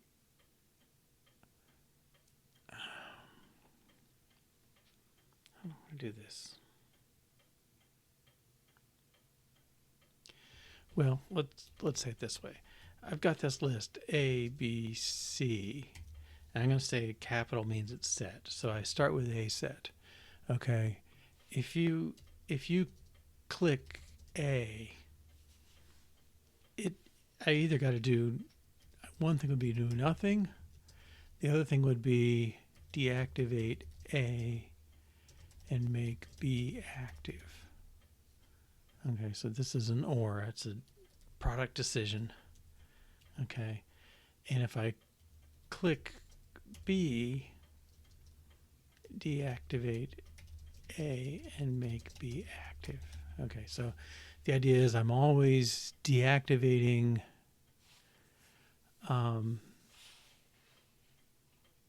if I click a different one, I deactivate the old one and I make me the new active one.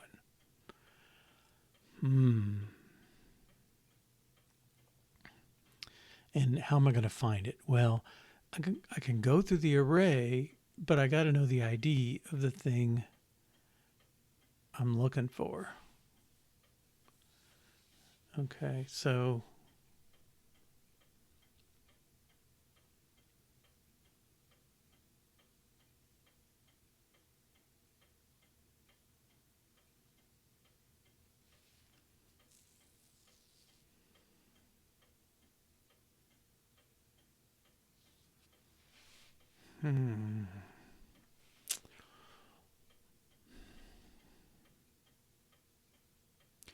do nothing is probably the easier answer here.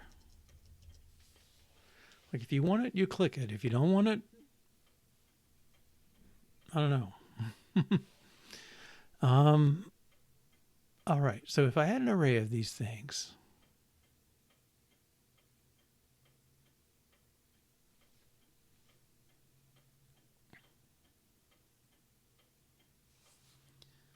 do I want to be listening on these others? I don't know.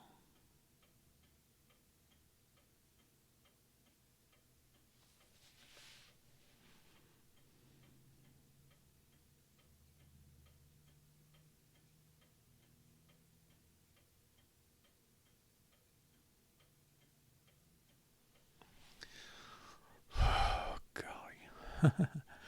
All right.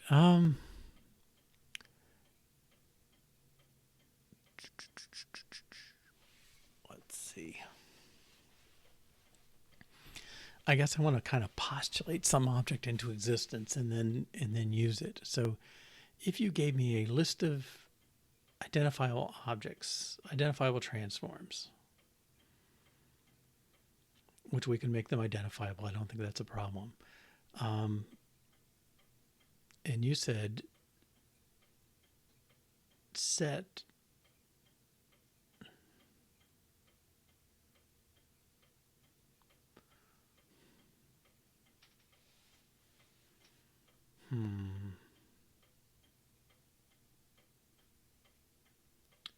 right. I guess we want you to say set or select X, where X is some element of that array. then we want to say, if it's already set, do nothing. Can you ever unset? I don't think so. It's really click, right? I don't know if it's, we want the, let's say trigger.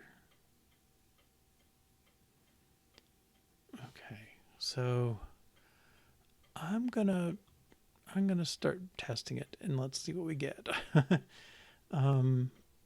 This is really, is it a user interface concept? It kind of is. It's also kind of a pipeline concept.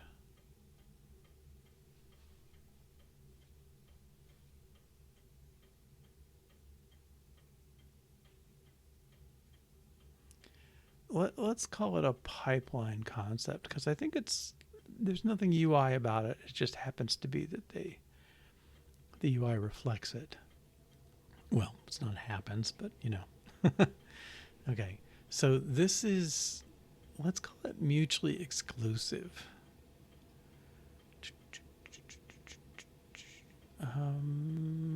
Test.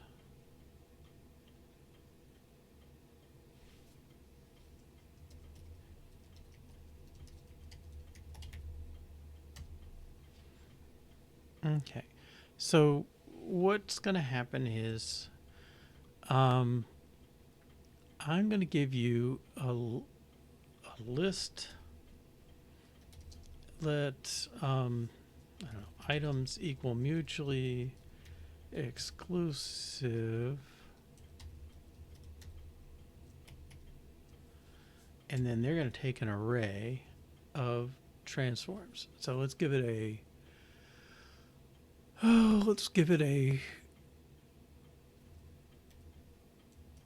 text input source,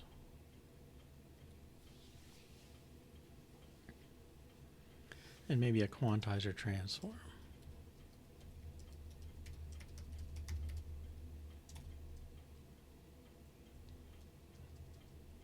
Okay. The first thing is first item starts true. Only first item.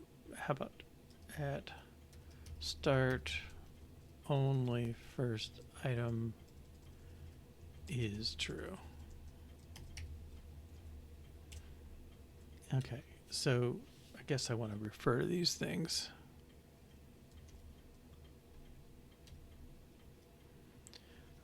Let transform 1.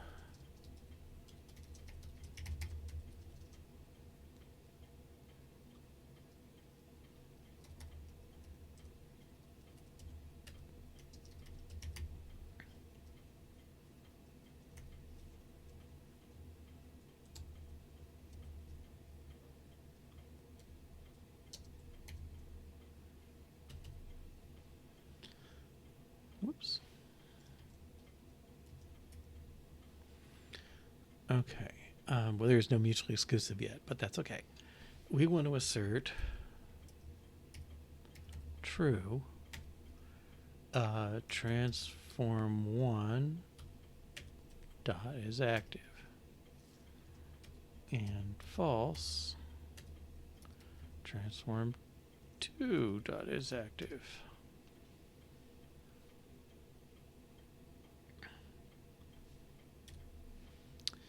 Okay, so we need this class.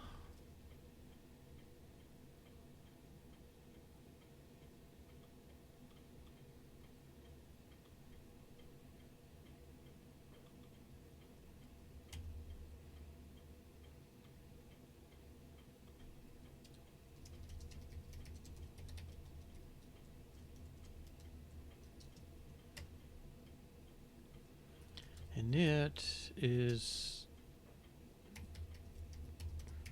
transforms array of transform.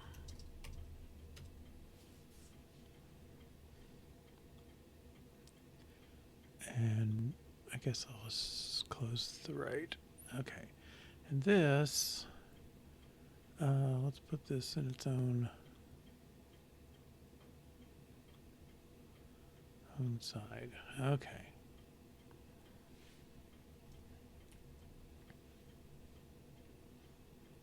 All right, so you give me a list of transforms. I make sure only the first one is active. And it is 2 enough? Yeah, I guess so. Okay, and this should... let's make sure we got these things set right. Text input source. Active is false. Okay, let's find text output. Output sync, sure, is false. Okay, good. All right, so I think this test will fail. Cancel.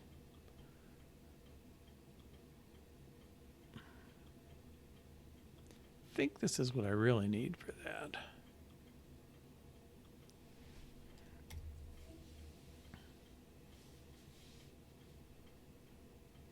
Okay, expect this test to fail. Expect they'll both be false. Good. Okay. Now, I want to say precondition transforms.count greater than 0. You can't use this if you don't have anything. All right. But we want to access first.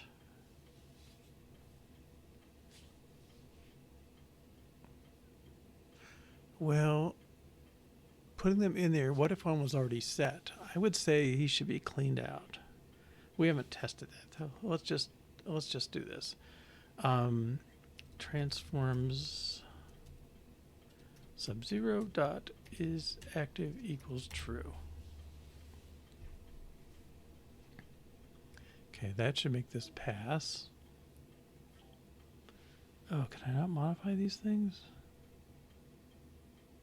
Transforms.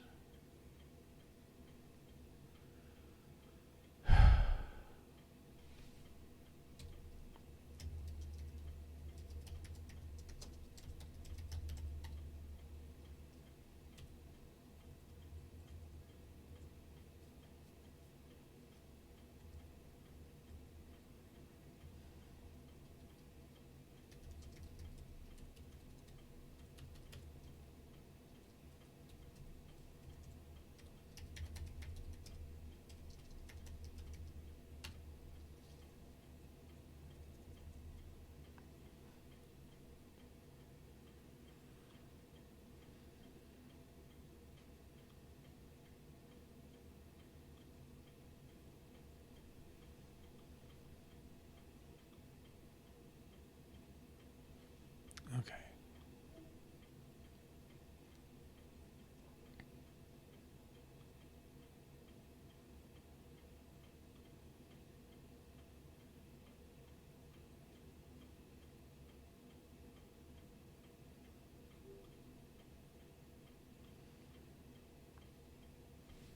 Okay, I guess that's more appropriate.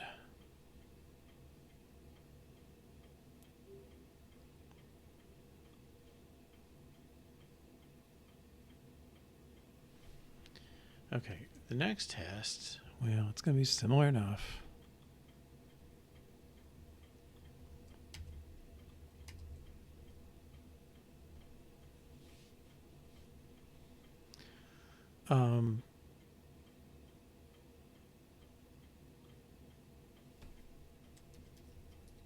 Resets, how about clears items after first? Okay, so theoretically, if I modify transform 1 is active equals false, and I'm going to reset transform 2 consciously to true.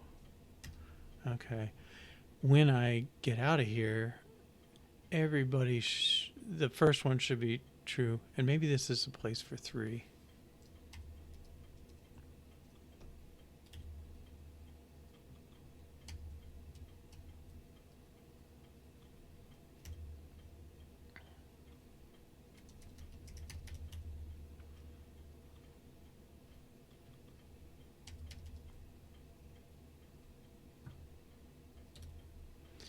Okay, so if I go in with false, true, true, the first one should be set true, the rest should be set false.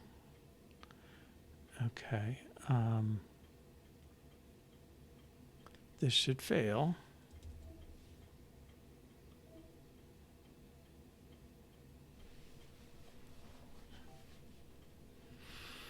Yeah, these two do not get set. Okay, so let's I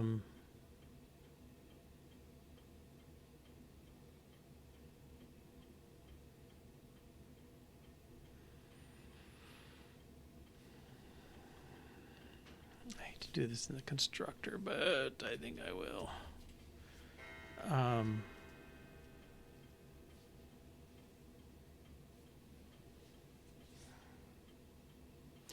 Sort of the view of things. I'm saying make this set. The first one should turn on regardless, and I think we'll do the rest should not. Self dot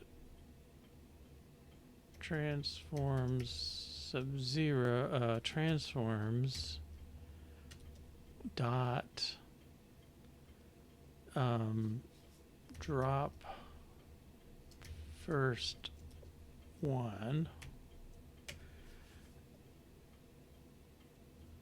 dot for each $0 dot is active equals false. Okay, so I'm going to take the list, skip over the first one. Oh, is immutable.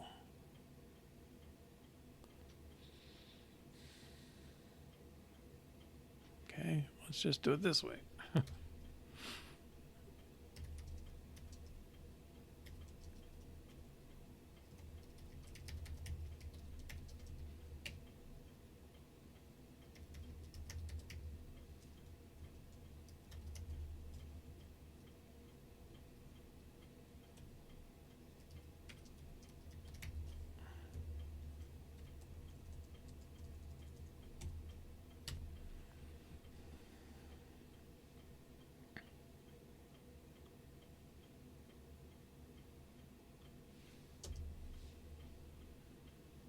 Okay, set the first one true, turn off the other ones.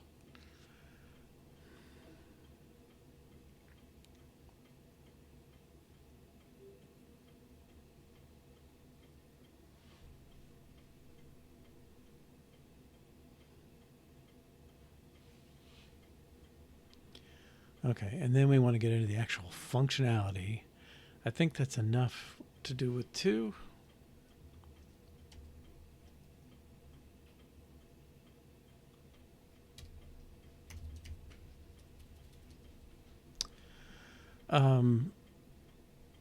Let's see. Selecting already selected item does no. Let's select. Maybe we'll write that. I guess the two cases I got to worry about. One is if you select an item that already is selected, and if you select an item that is not selected.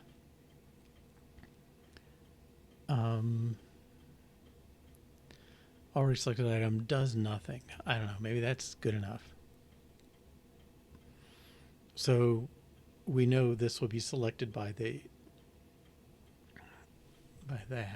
Okay, we've proved that. So let items equal that. And then if you say items.select transform one,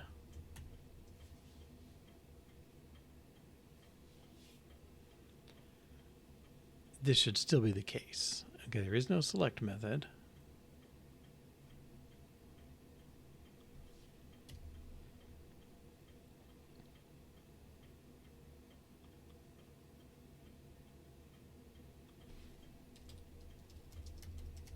I guess I should make all this public. Okay, public func select, and you give it a transform of transform. Okay, now the thing is I don't want to use the index.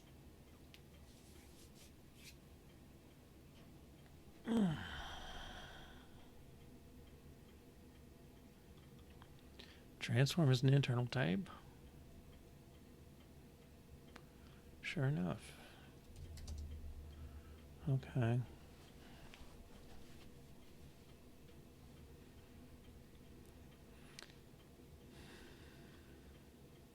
Now this test should fail because we're not doing... Oh, it should pass because... Whoa. Declared public because it matches requirement.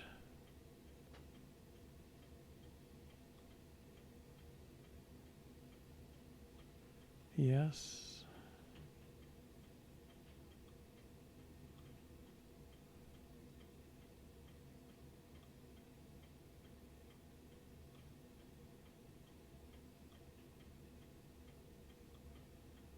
I don't know if I'm making a mistake here.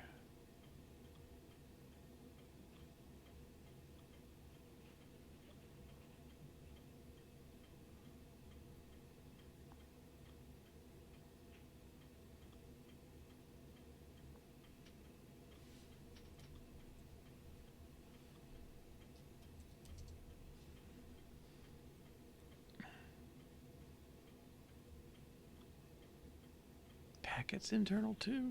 Oh. I don't know. We're going to have a lot of propagating to do here.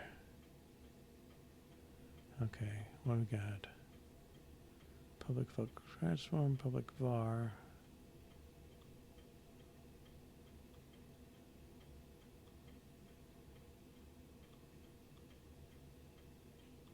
Does that character exist?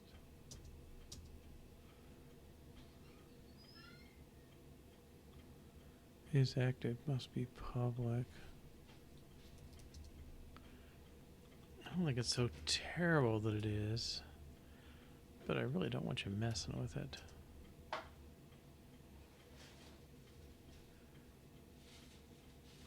What if I said, I don't want a private set. You want to set those values.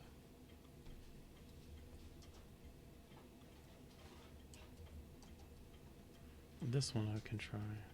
Does that make it public otherwise? We'll see.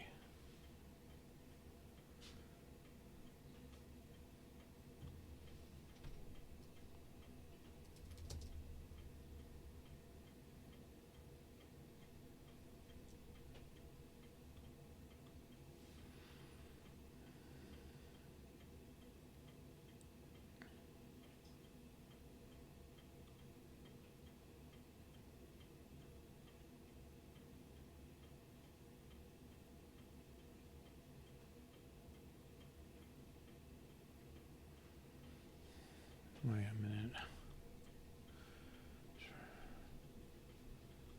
I really want this to be a let. I don't know if that's quite.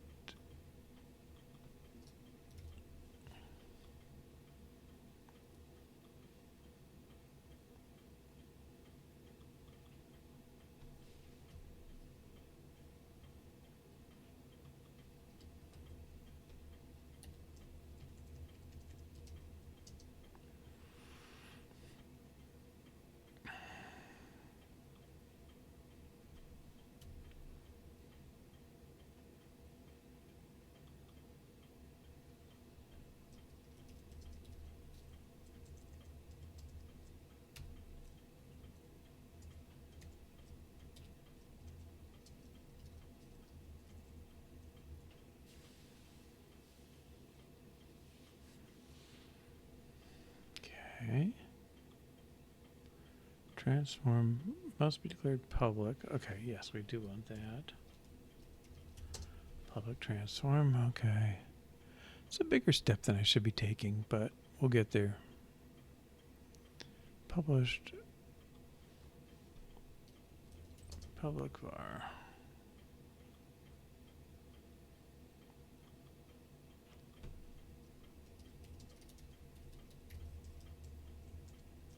No, I think it's clear enough on the type.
Protocol does not require properties to be immutable.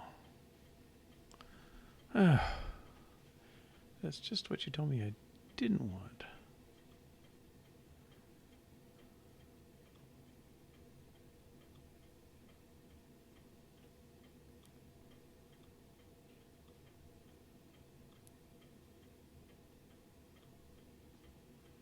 Now it's going to complain all my lets should be vars.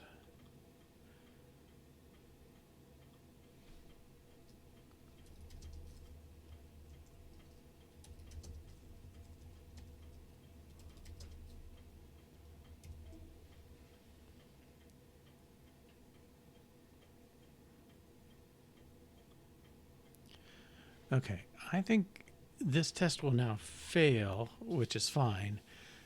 I'm gonna remove it temporarily. Oh, he's already. Okay.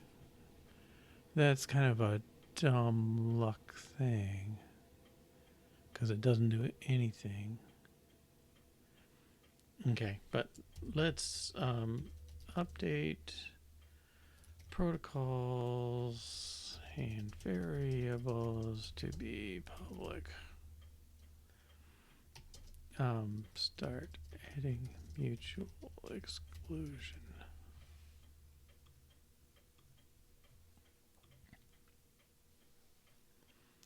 Okay, so I think this next test is going to prove that we need IDs. All right, so let's do a test. Selecting unselected item selects only it. Okay, similar setup.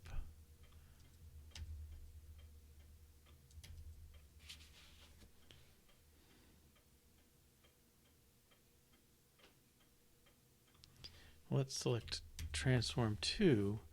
Now this one should be an assert false, and this one should be true.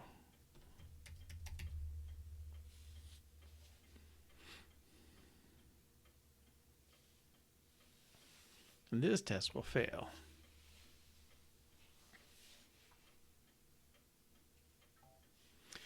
Okay, and the problem is, I want to find a transform in my array, but I don't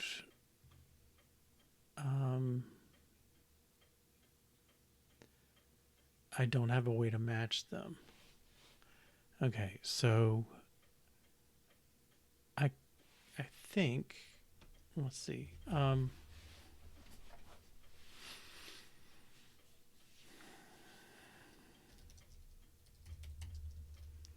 Let's take transforms dot first index of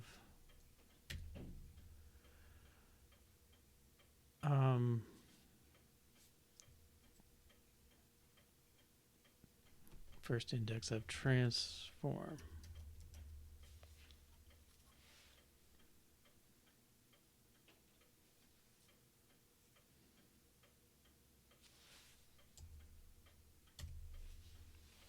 Okay, so theoretically, well, it's going to say it's not equatable, right?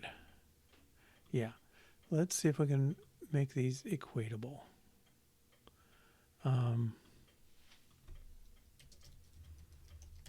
Protocol, oops, transform is equatable. Yes, that's what I want.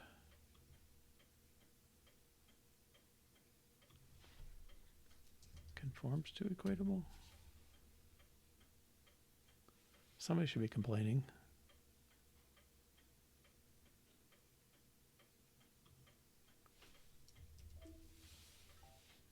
Yeah.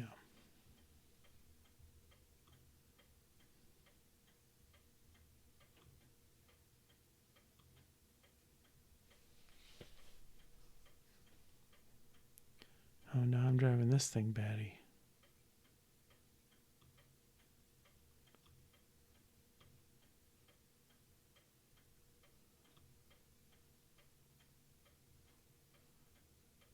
Is that because it's equatable?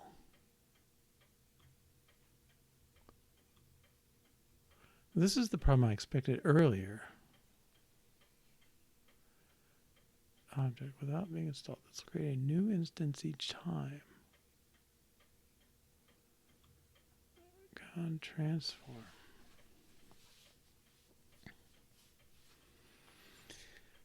This is not the kind of trouble I want.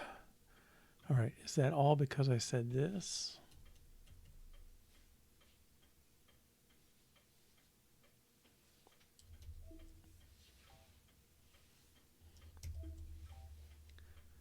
What? All my tests ran a minute ago.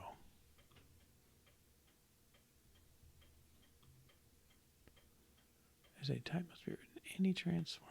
Okay, that went away. Maybe he's just catching up.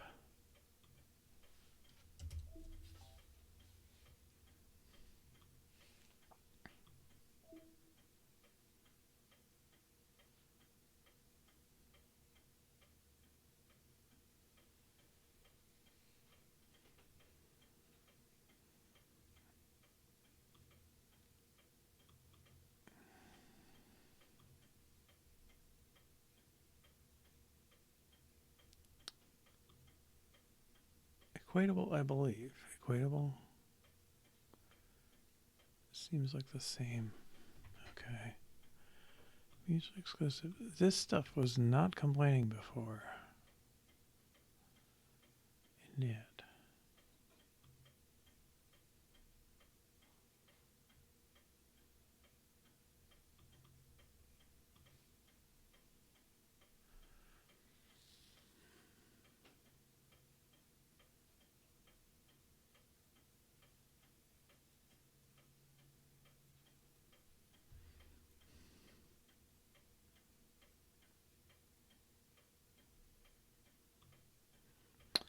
Oh, this is frustrating because that was what I was afraid would not work, but it seemed okay.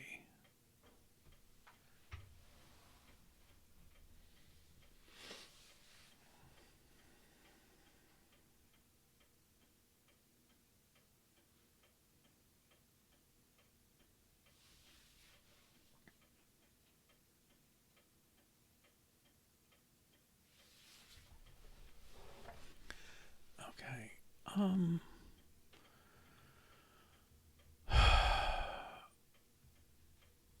This is maybe a Swift question. Okay. Swift.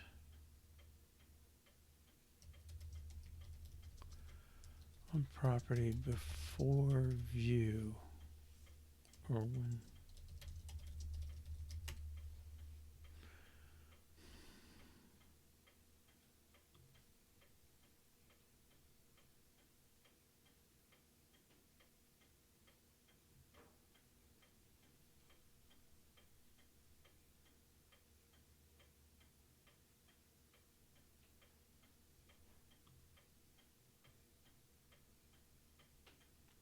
Maybe I need to say Swift UI.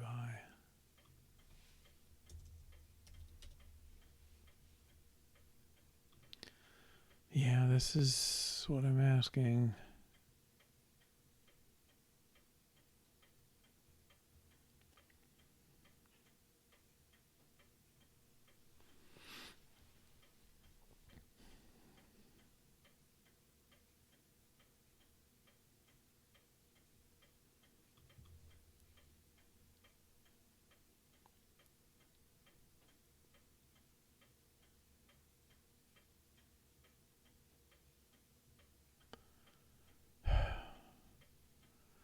New prices.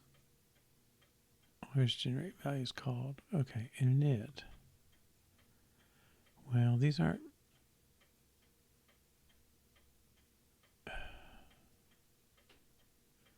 Dynamic function to display the current view. No init needed. Position detail.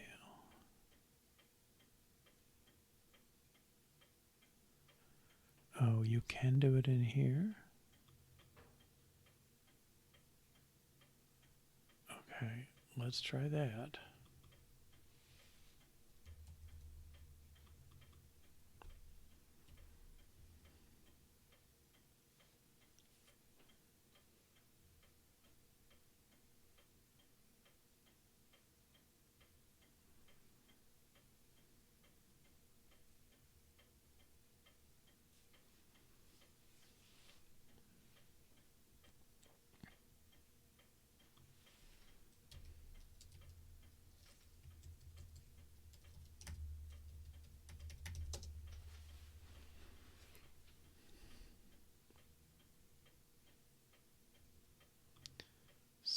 itself is immutable.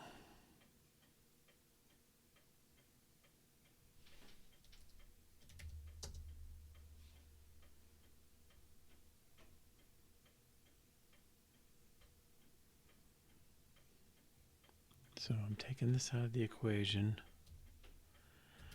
I don't know.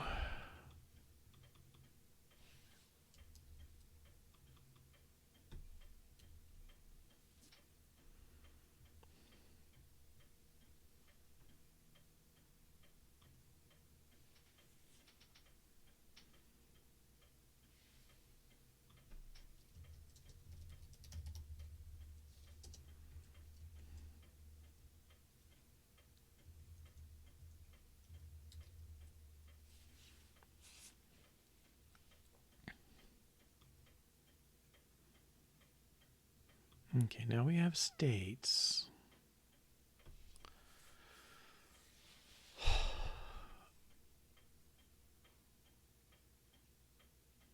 Type any transform cannot conform to equatable.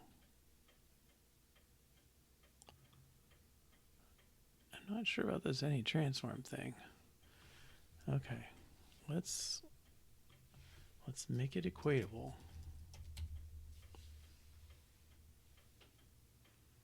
He should say you don't have an ID.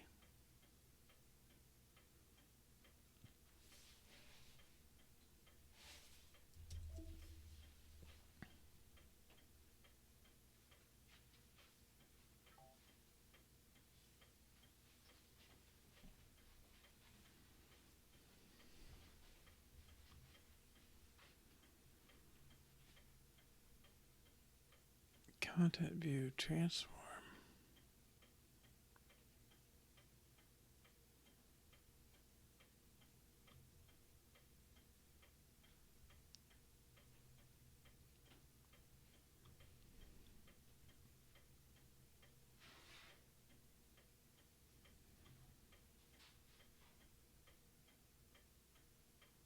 If it's equatable, it needs to be any transform.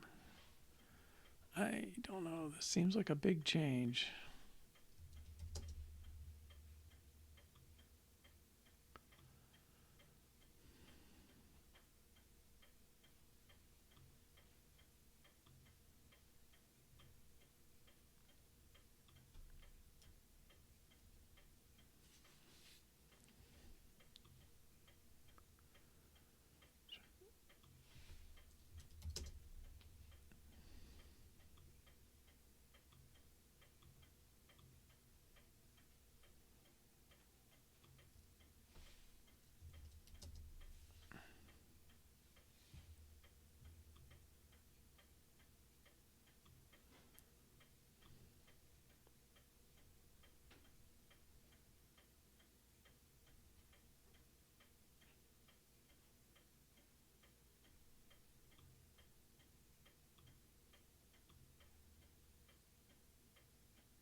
Equatable? Oh, maybe I can do identifiable is what I want. Let me keep the test.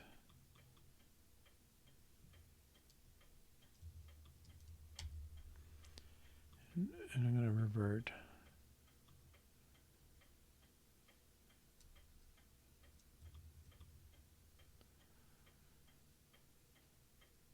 Maybe I should understand this better first. Swift, identifiable versus equatable.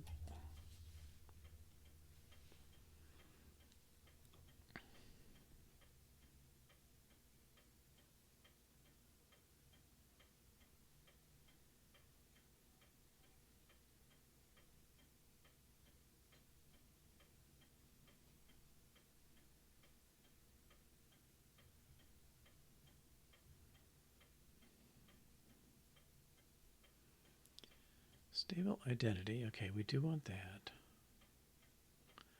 We can work with it. Okay, so let's revert these.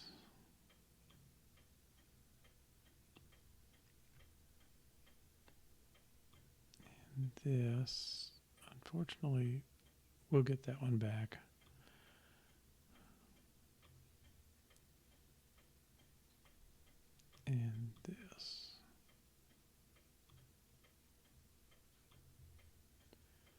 Okay, we're back to where we were.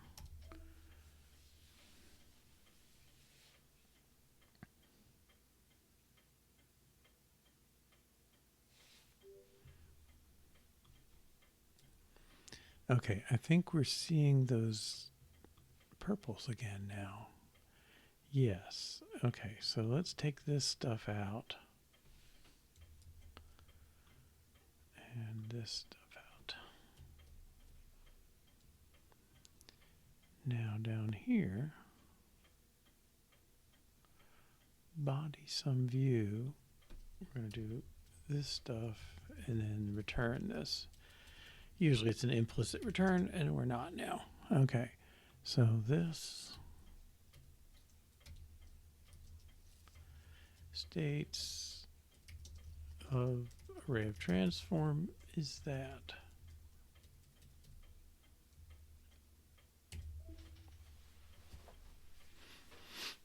Any transform cannot conform to equatable.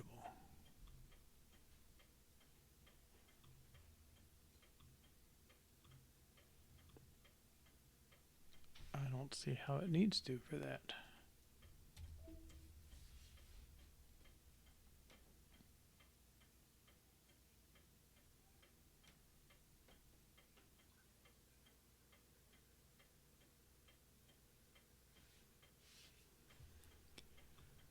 Oh dear. Thin view update is not allowed.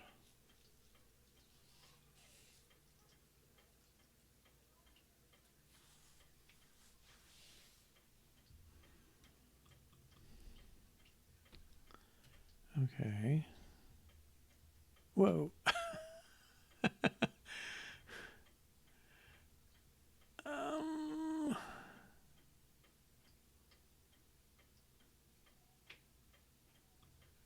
That's a lot of complaints for an unused variable. Build.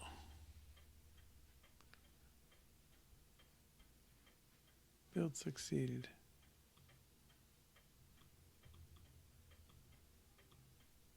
Do you really have 500 and...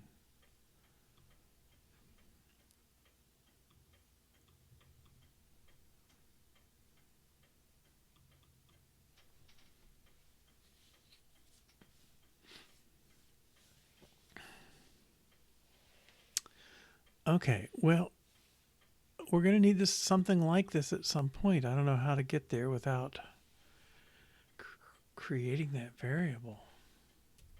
Okay, but let's define. Okay, we're doing that. This is mutually exclusive. Somehow we need access to these things. All right, let's take a look at content view again. I don't see how it should have a problem now.